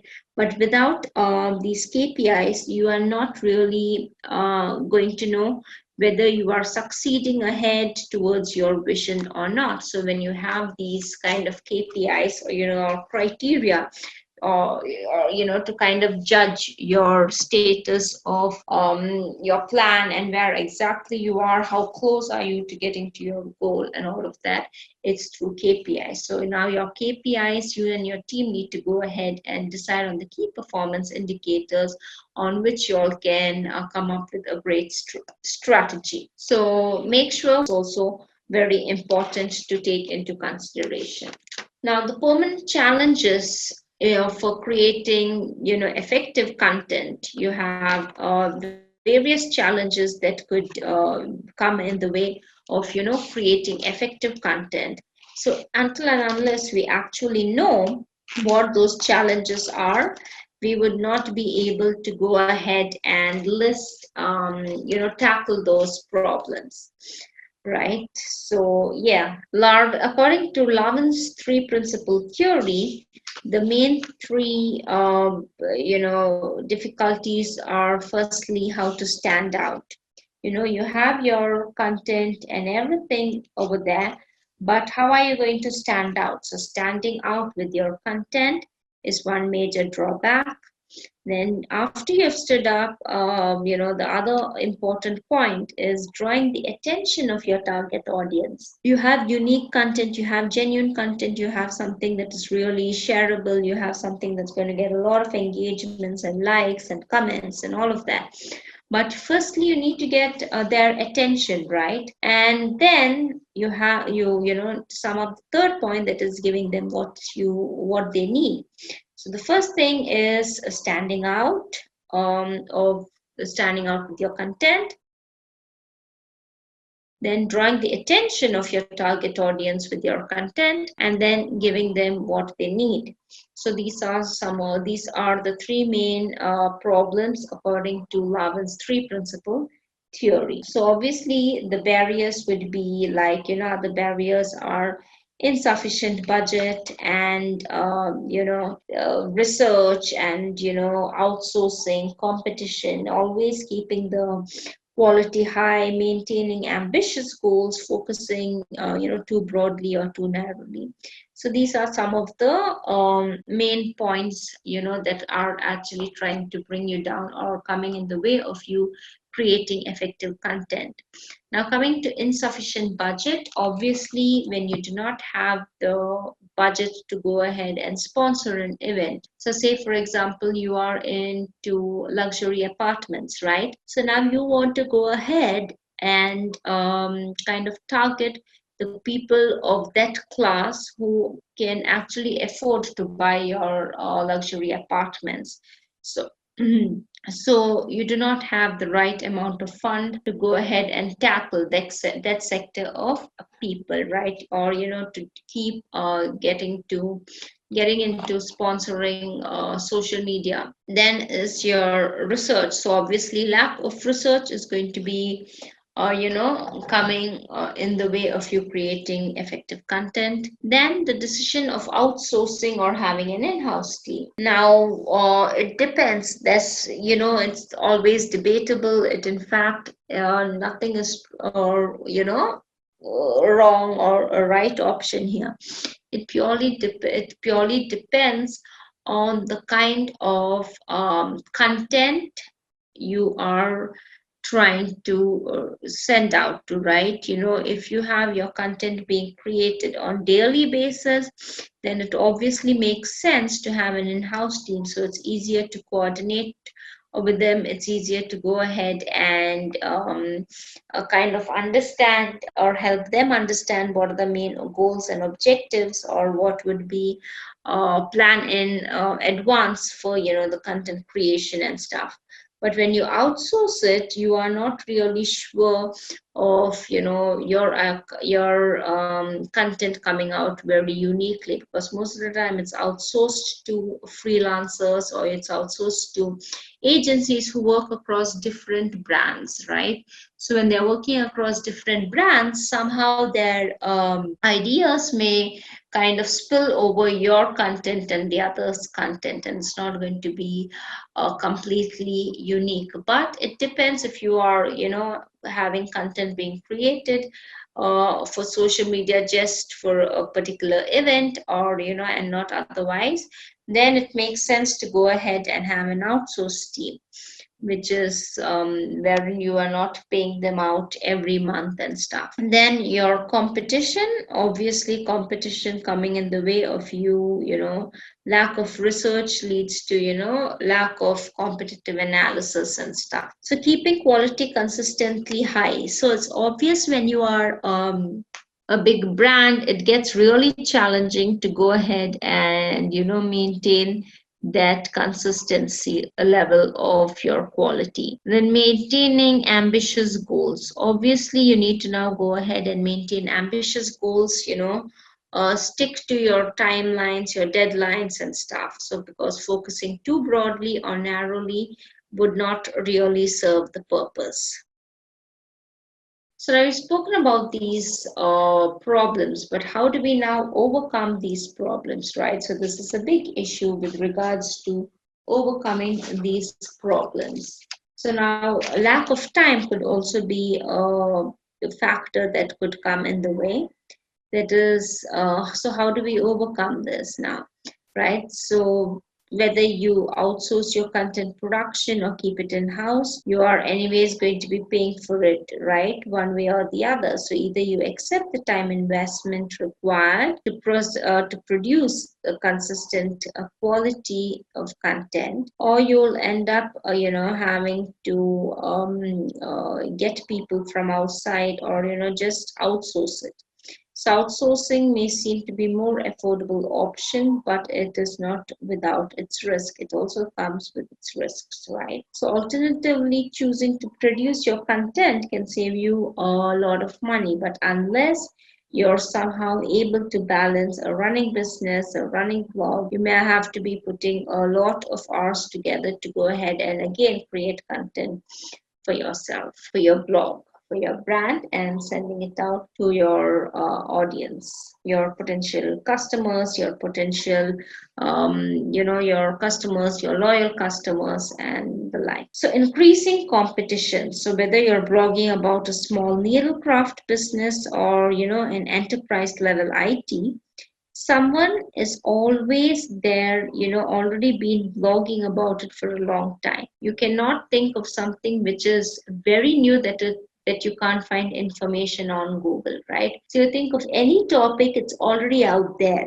Then you need to go ahead with actively promoting your content so that it reaches out to the new audience and stuff. Then you need to make sure you keep the quality of your content consistently high.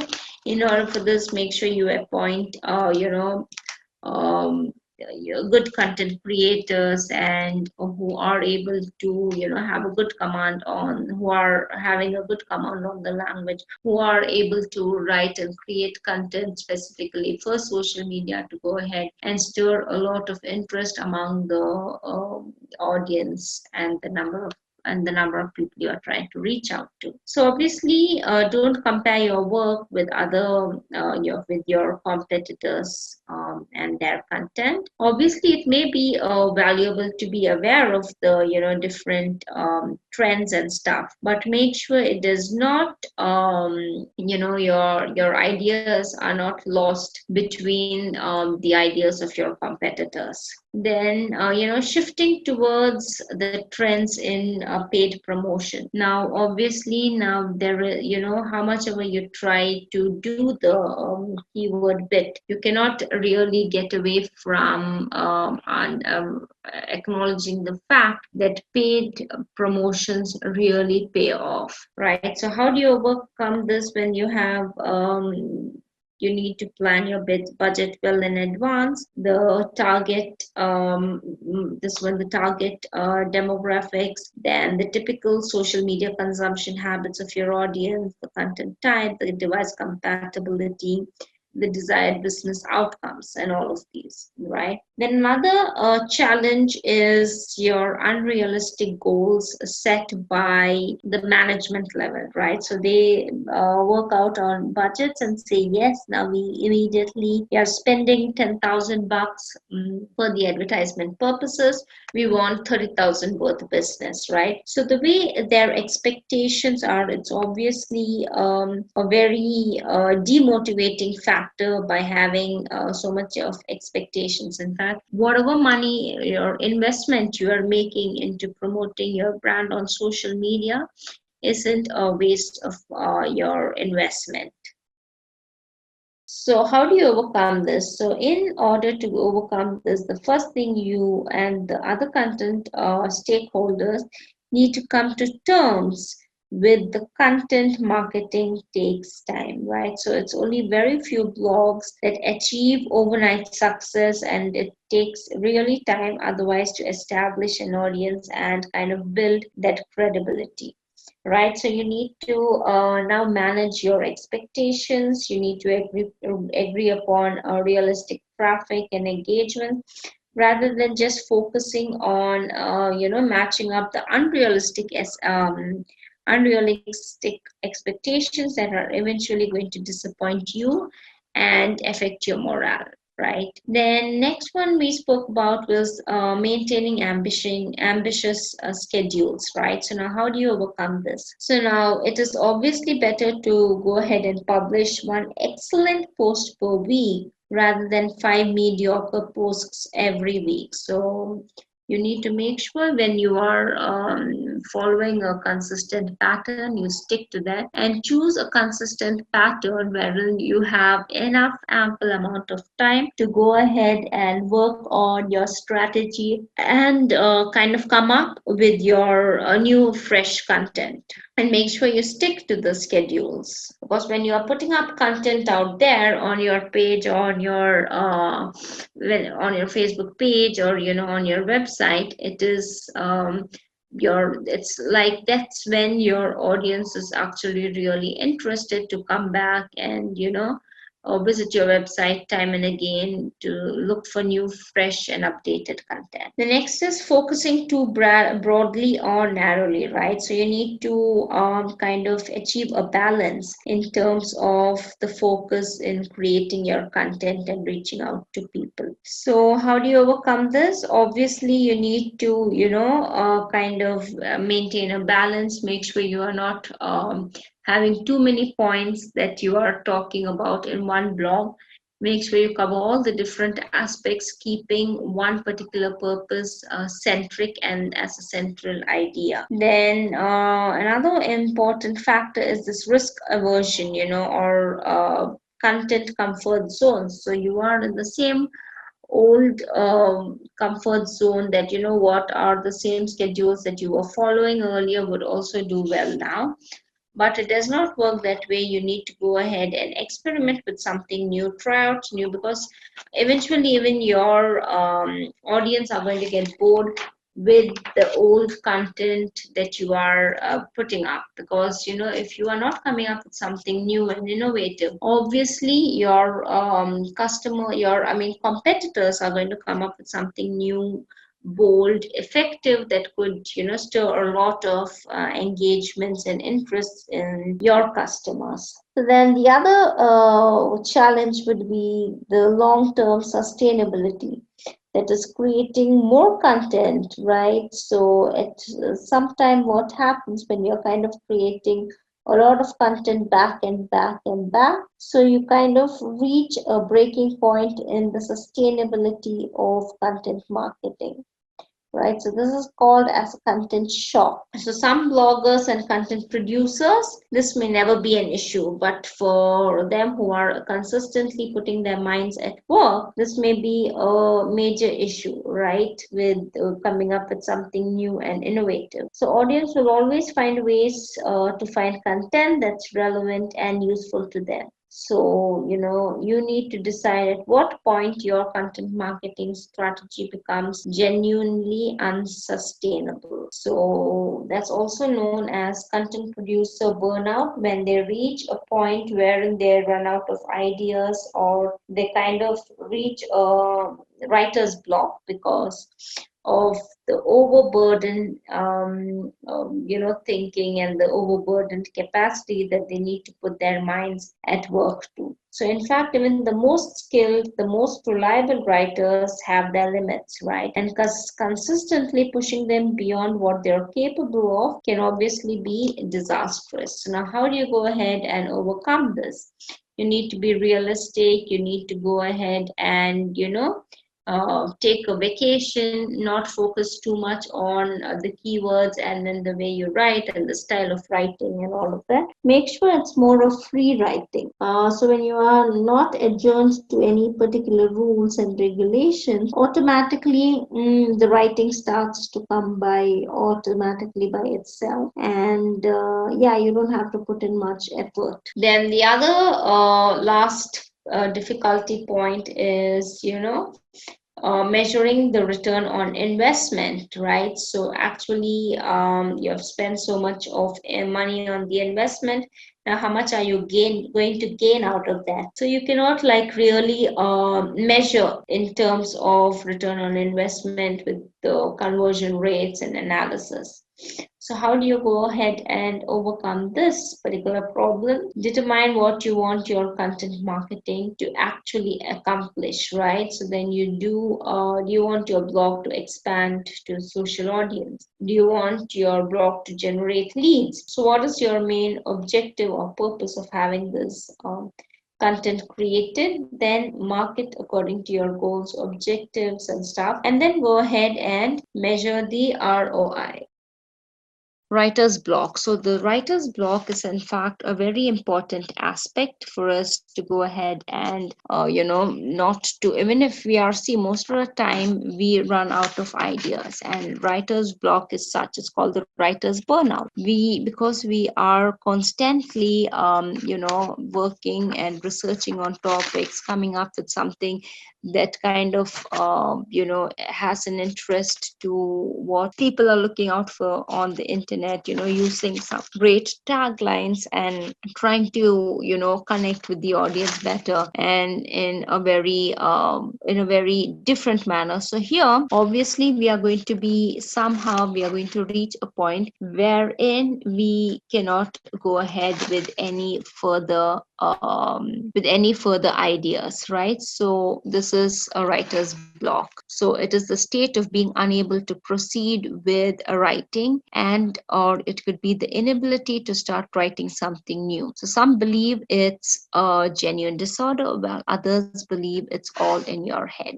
Okay, so what could be the causes to a writer's block? So excessively harsh self-criticism. So you kind of compare your work to other writers, and then you self-criticize yourself that you're not good enough, and your writing isn't up to the level as required. See, having this kind of a mindset that yes, probably you need improvement is a good thing, but when you keep criticizing yourself, obviously if you do not believe in yourself, how do you expect the others to believe in you, right? So when you are not going to be coming up with something interesting because of your mindset about the way you are judging your writing, it's obviously going to lead you to a writer's block. Then fear of comparison to other writers. You are fear of being compared to others, and maybe this is probably one of the biggest reasons to a person leading to a writer's block. The lack of external motivation like attention and praise, lack of internal motivation. Now when you have internal motivation, then you need to look for external motivation, right? So if you are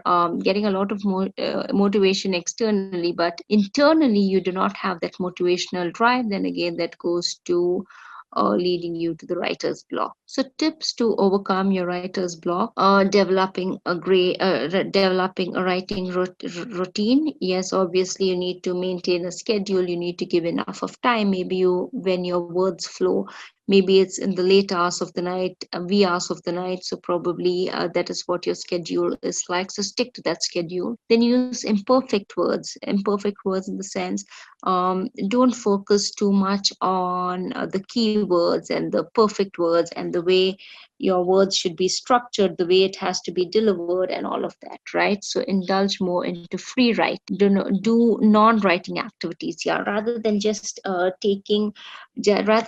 writing just for the heck of writing. Leave all your writing aside. Indulge in other activities. Take a break, go on a vacation, close all of your books and shut your mind from your writing. Maybe you're in the midst of a novel, right? So you're not getting ideas how to go ahead and progress the story. So leave it all at one side. Then you can go ahead and refresh your soul, rejuvenate your soul, and then come back with a lot more fresh ideas. Maybe your travel itself has different stories that you are inspired to and that you want to go ahead and write, right? So vacation and taking a break from your writing activities is also a good start. Don't rush your first draft. Obviously, don't go ahead and rush your first draft. Make sure it is not really structured in the way you've written it and all that. Don't bother about the structure. The structure can come in later on. So try out different tools for writing. Yeah, so when you have different tools of writing, you are exposed to looking ahead to working on different tools, new softwares that kind of has something for you to go ahead and look forward. Change your point of view, right? So now we've spoken about the first, second, and the third person's point of view. So if you've written a piece, it's always nice to go back and rewrite your own piece. Look at your old writings, your old pieces, something that is very close to your heart or something that has gotten a lot of appreciation association. So go back and look at those pieces and now change your point of view. So if you have written earlier in the first person point of view, now you rewrite the same thing in the second person or the third person's point of view, right? So then outline your story, quit the internet, take on a new hobby. So, of course, if the internet is coming in the way of you reaching your goal and your task, quit the internet and take on new hobbies, something, maybe into painting that could really add great value to you being more creative. So, yeah, so we've come to closing the module 5, and we've just got one more module to complete, which is module 6. Okay, so now creating another important point that I want to talk about is creating content for social media. So the main thing is about, be effortless in the way you manage all your channels in one place. Like, scaling your social media strategy is now really easy, right? So now you need to go ahead and manage these channels all in one collaborative calendar. So make sure you have like content calendar in place. Make sure you go ahead and stick to the scheduling. Make sure it is consistently you are posting something on your Facebook page or on your LinkedIn account, or wherever necessary and required, right? Then cross channel publishing really works and is really easy.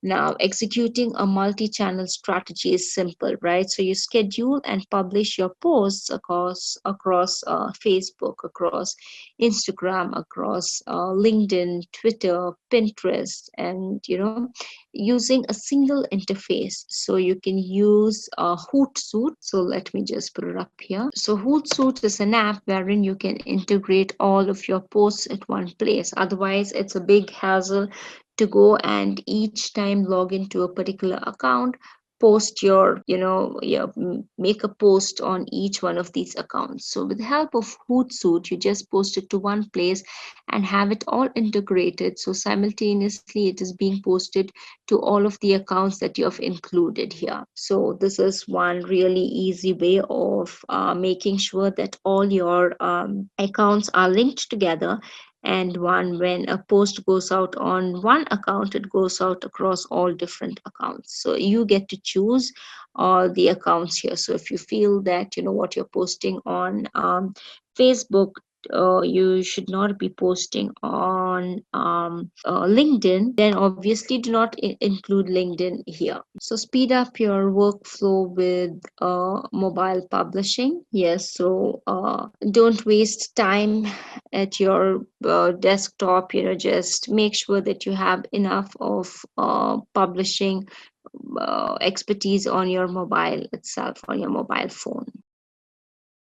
Yeah, then you need to set up a crystal clear approval process.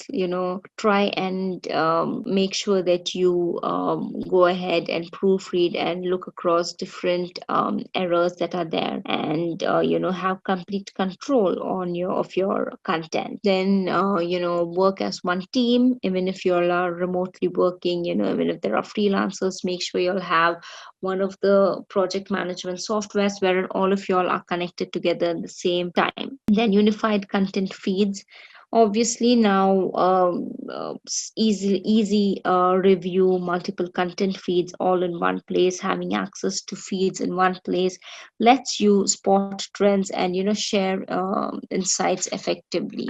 So this would again go ahead and be work towards the beneficial of your content. So bring scattered content feeds together. So when there are do a content analysis and try and link all of it. Make sure that all the content across is talking about your values, and because your brand image, make sure that your brand image goes off well. So, crucial content insights. So, yes, instantly identify what your content is driving the audience engagement, and then stay focused and waste less time on the content. And because no one wants to see the redundant content, something that is again repetitive, right? So then you also have you need to do your bit of research, your content strategy, listening, your influencer marketing, get down to your market influencer, then have a clear straightforward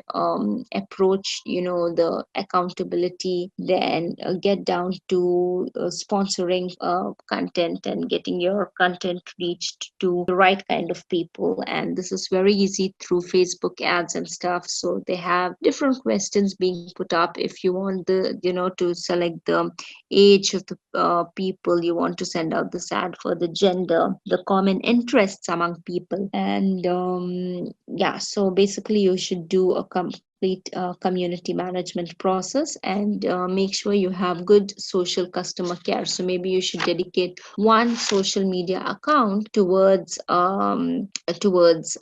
directing, or towards addressing any kinds of issues for your product. Make sure you are always there, and make sure any comments that are being passed on, if they are being passed on your apps, make sure your community manager needs to buckle up and start reaching out to them. So all these are again some of the tips. Then promoting your brands with strategic content. Yes, you need to go ahead and optimize your content for the search. That is, you don't have to think about the search engine optimization while creating your content.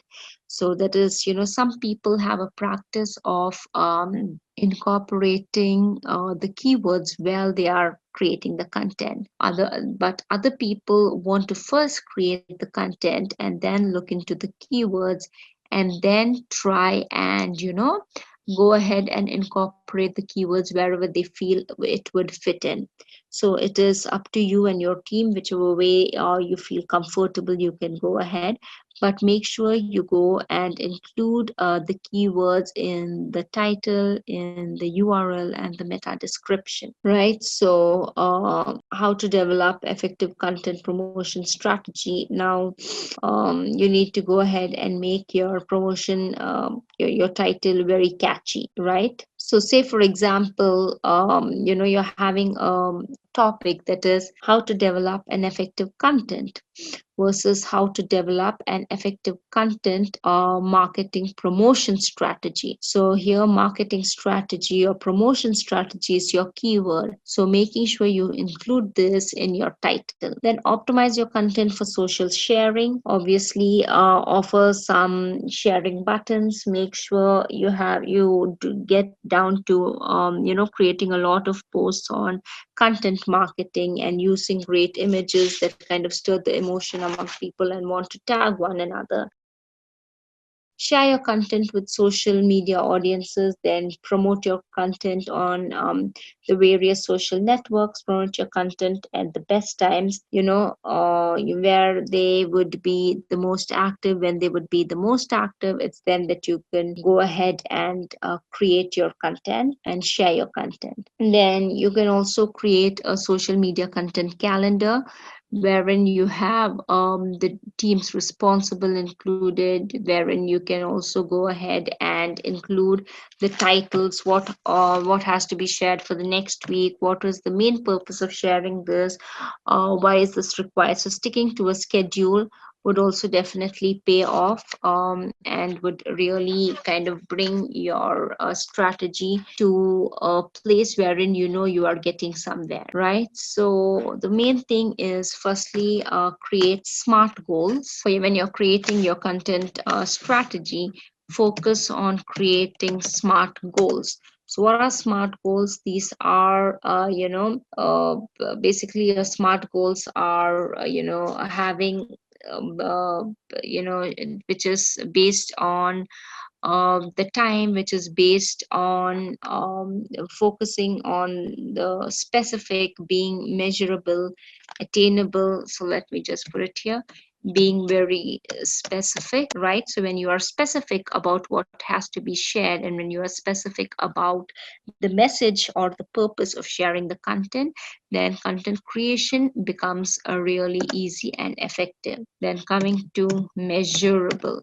So make sure when you are creating your content, you also have something to measure and look back on the KPIs and see, whether you're going on the right track, whether your content is on the right track. Attainable, right? So when you're setting these goals, make sure the goals can be measured, make sure the goals are very specific, make sure these goals are realistic and attainable.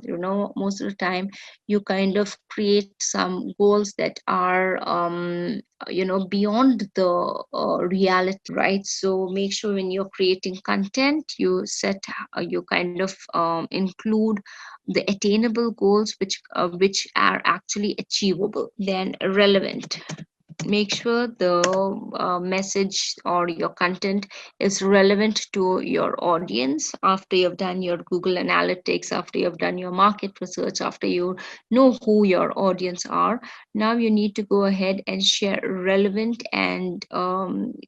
content that would not bore them, or would not be out of the context of what your brand, or of what your brand or what your product or service is all about. Then next is, all your goals should be time bound, right? So you need to have a deadline set for your goals. So it's only then that you can go ahead and make it effective. Then a few more pointers on video content, right? So when you are preparing videos, like I said, video is very important for strategic content. So when you're having video content, so a little views on that and a little tips on that. So when you are, make sure that you enter your video when people are, the opening of your video should it should be more like a story rather than a promotional event. So if you look at Business Insider on Facebook, they are a great example of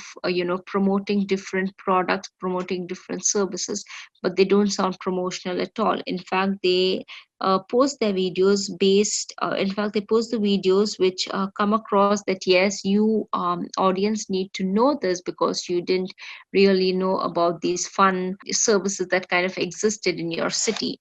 So it was like, based on your tattoo, people, now you had earlier based on your palm reading and stuff, right? So now they also came up with promoting the service. It didn't look like a promotion at all. They kind of bring out something very unique, which people would want to know. So they came up with this, like, understand, get your soul being unveiled through the tattoo you choose.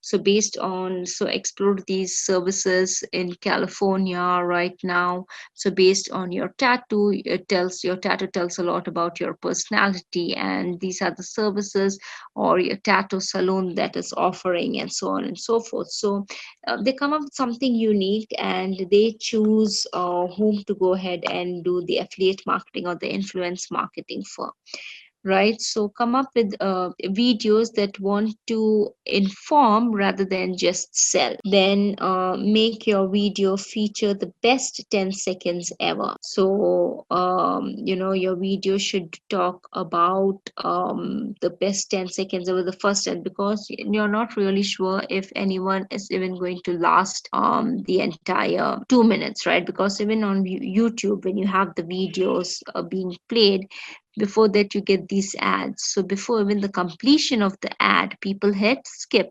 So it is just this 2 seconds that actually need to grab their attention and stay hooked. If you're able to do that, then yes, good, because 1/5 of your viewers skip a video within the first 10 seconds or less. So you need to ask questions like, immediately cover the aspects as to why they should watch your video. Have something that triggers laughter or inspires them, or basically teaches them something new, right? So people love learning new things, especially through videos. And and if something has a humorous effect, they would definitely want to stay hooked. Or if it inspires them, they would want to stay inspired. So that's why if you look at these Japanese and Chinese commercials, every single commercial is more about, in fact, the Japanese, the Korean, right? Japanese, they do have a lot of these promotions which do not sound very promotional or look promotional. In fact, it has a very strong message, which is for the upliftment of the society. And towards the end, they just show the product. So it is promotional of the product is the last thing, but adding value to the society is what they focus on. And which is why every video is like a complete story that kind of stays in the mind of the audience, and is very it has a hook that people would want to stay ahead and look out for the ultimate message being shared. So use humor. Then even for your SEO, make sure, even for your videos, make sure you tag your videos with keywords. Then educate your customers with the videos, because 65% of the people are visual learners. And how to use your product, maybe how to use your product or the services, or create a webinar for industry knowledge, or just social problems of your product, and then you promote it. Or you can play these videos at different events and ask people to share, because openly, when you ask them to share, it's only then that otherwise, see, even on Facebook, when we are scrolling through, even though we like a post, how many of us actually stop by and give it a like or give it a reaction, right? So not too many of us actually do that. So indulge into sharing, for get more number of shares. Ask them to like, share, and subscribe, which is why you also see most of the YouTube videos are like, share, share, share, and subscribe. So yes, you have given them what they needed. Maybe they've got a bit of entertainment, and now it's you're asking them, yeah, go ahead and like, share, and subscribe.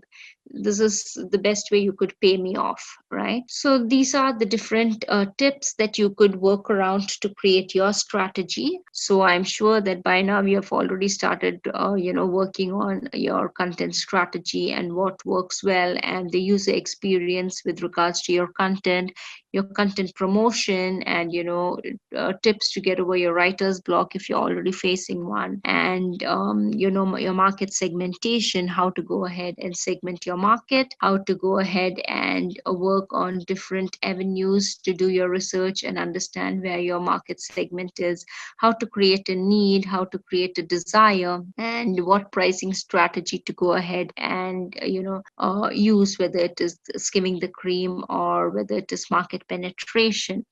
Then your buyer's persona, what a buyer persona is, and how to go ahead and build your own buyer persona. So buyer persona is basically your customer avatar. So using different templates and building your customer avatar that would actually help you in determining whom your ideal customers like and what your ideal segment should look like, right? So drawing out these in a broad aspect would definitely help you and your team to get better at your content marketing strategies, right? And another thing about content marketing, yes, content marketing, make sure you share a lot of other content that adds value to your customers and your audience, rather than just focusing on promoting your product or services.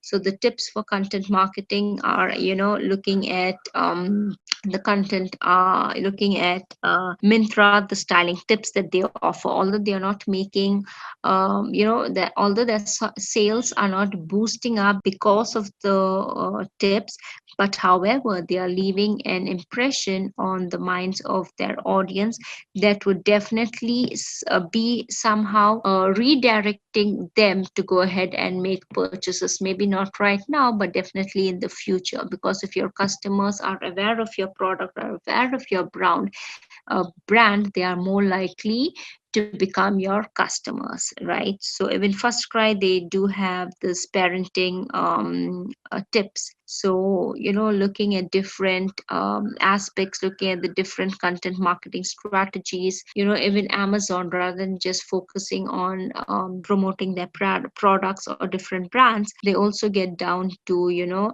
are having different games being put out just to stir the number of comments, and to get more number of shares and more number of people talking about it or engaging about a particular post. So yes, so that's with regards to the whole of your module 5, and yes, all the very best. Hi guys, welcome all of you. Now let's understand ninja writing. So, what do you mean by ninja? Ninja is basically a person who excels in a particular skill.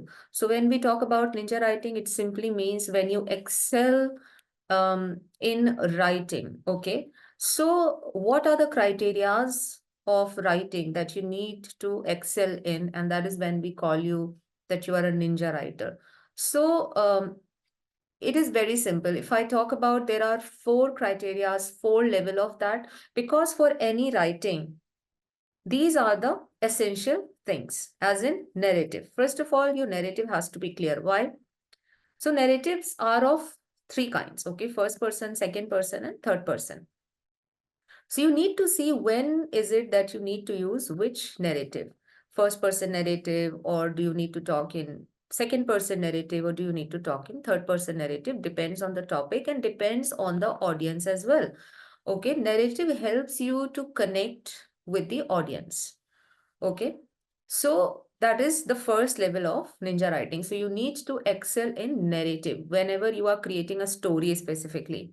Then the paragraph level. So paragraph level, of course, we write every content in paragraph. So when we write in paragraph, we need to make it very clear, and also the transaction sorry, not transition between one paragraph to other should be absolutely smooth. That when a reader is reading, it should not feel like that there is this paragraph change. The paragraph should not be disjointed. So what is the meaning of disjointed? That you're saying something else in first paragraph and second paragraph is completely about something else. Okay, so there has to be a very smooth transition between first paragraph and second paragraph. Okay, so you learned writing, and as much as you practice, you would get pro with it. And how would you be able to figure out if the transition is smooth from one paragraph to other and then other paragraph? Is obviously during editing and proofreading. When you will read is what you have written as a user, you will be able to figure out that yes, transition seems to be smooth. Otherwise, it won't be. If you really feel something odd about it, okay, the transition is not going to be smooth. So that is paragraph level. Then comes sentence level. Sentence level is something that we have been talking about. That is the expression, whatever you are trying to express. You need to also understand, of course, tone, whether you need to use casual, formal, informal. What tone do you need to use? Okay. Then short sentences, sentence structure. So at a sentence level, if you master the art of writing short, crisp, beautiful sentences, okay, sentences that are really talking what exactly you want to talk about, if you are able to express your ideas really well by choosing writing correct sentences and also right choice of vocabulary, then you will excel the art of sentence level. And then the word level. Word level is vocabulary. So when you are using the right word and when you are not using redundant words. So what is the meaning of redundant words? We have done it in uh, grammar classes. Okay, redundant words are something that are just not needed to write. Okay, like lift up, fell down, or if we say armed gunman, so gunman is anyways armed. New innovation, innovation is always new. So if you're writing new innovation, new is not needed there. So this is called that your writing is carrying a dead weight, and removing this and using only power words that are exactly implying what you're trying to say is you are mastering at a word level. So these are the four levels of ninja writing. That includes everything. If you master all of these four levels, which means you master the art of writing. Okay. And believe me, this all comes with practice. There is no magic pill to it that can be given that you should write this way, you should write that way. Yes, a few things that you can definitely practice, and that is whatever ideas are coming to your mind every day, just jot them down. Just write, no matter what you are writing, write it. And then next day, try to improvise it.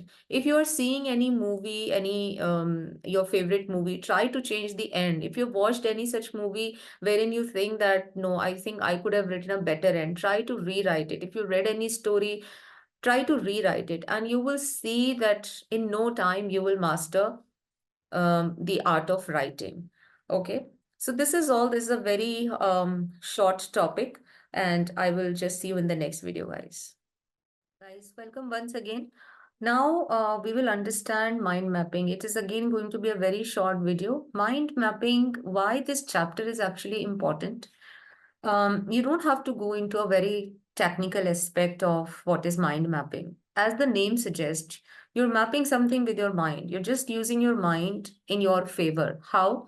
Mind mapping is known to be a graphical way to represent your ideas and concepts. Okay, it's a visual thinking tool that helps structuring information, helping you to better analyze something, comprehend something, synthesize, recall, and generate new ideas, which is important, of course, in content writing. So, see what all places are there that mind mapping helps and how exactly you do it.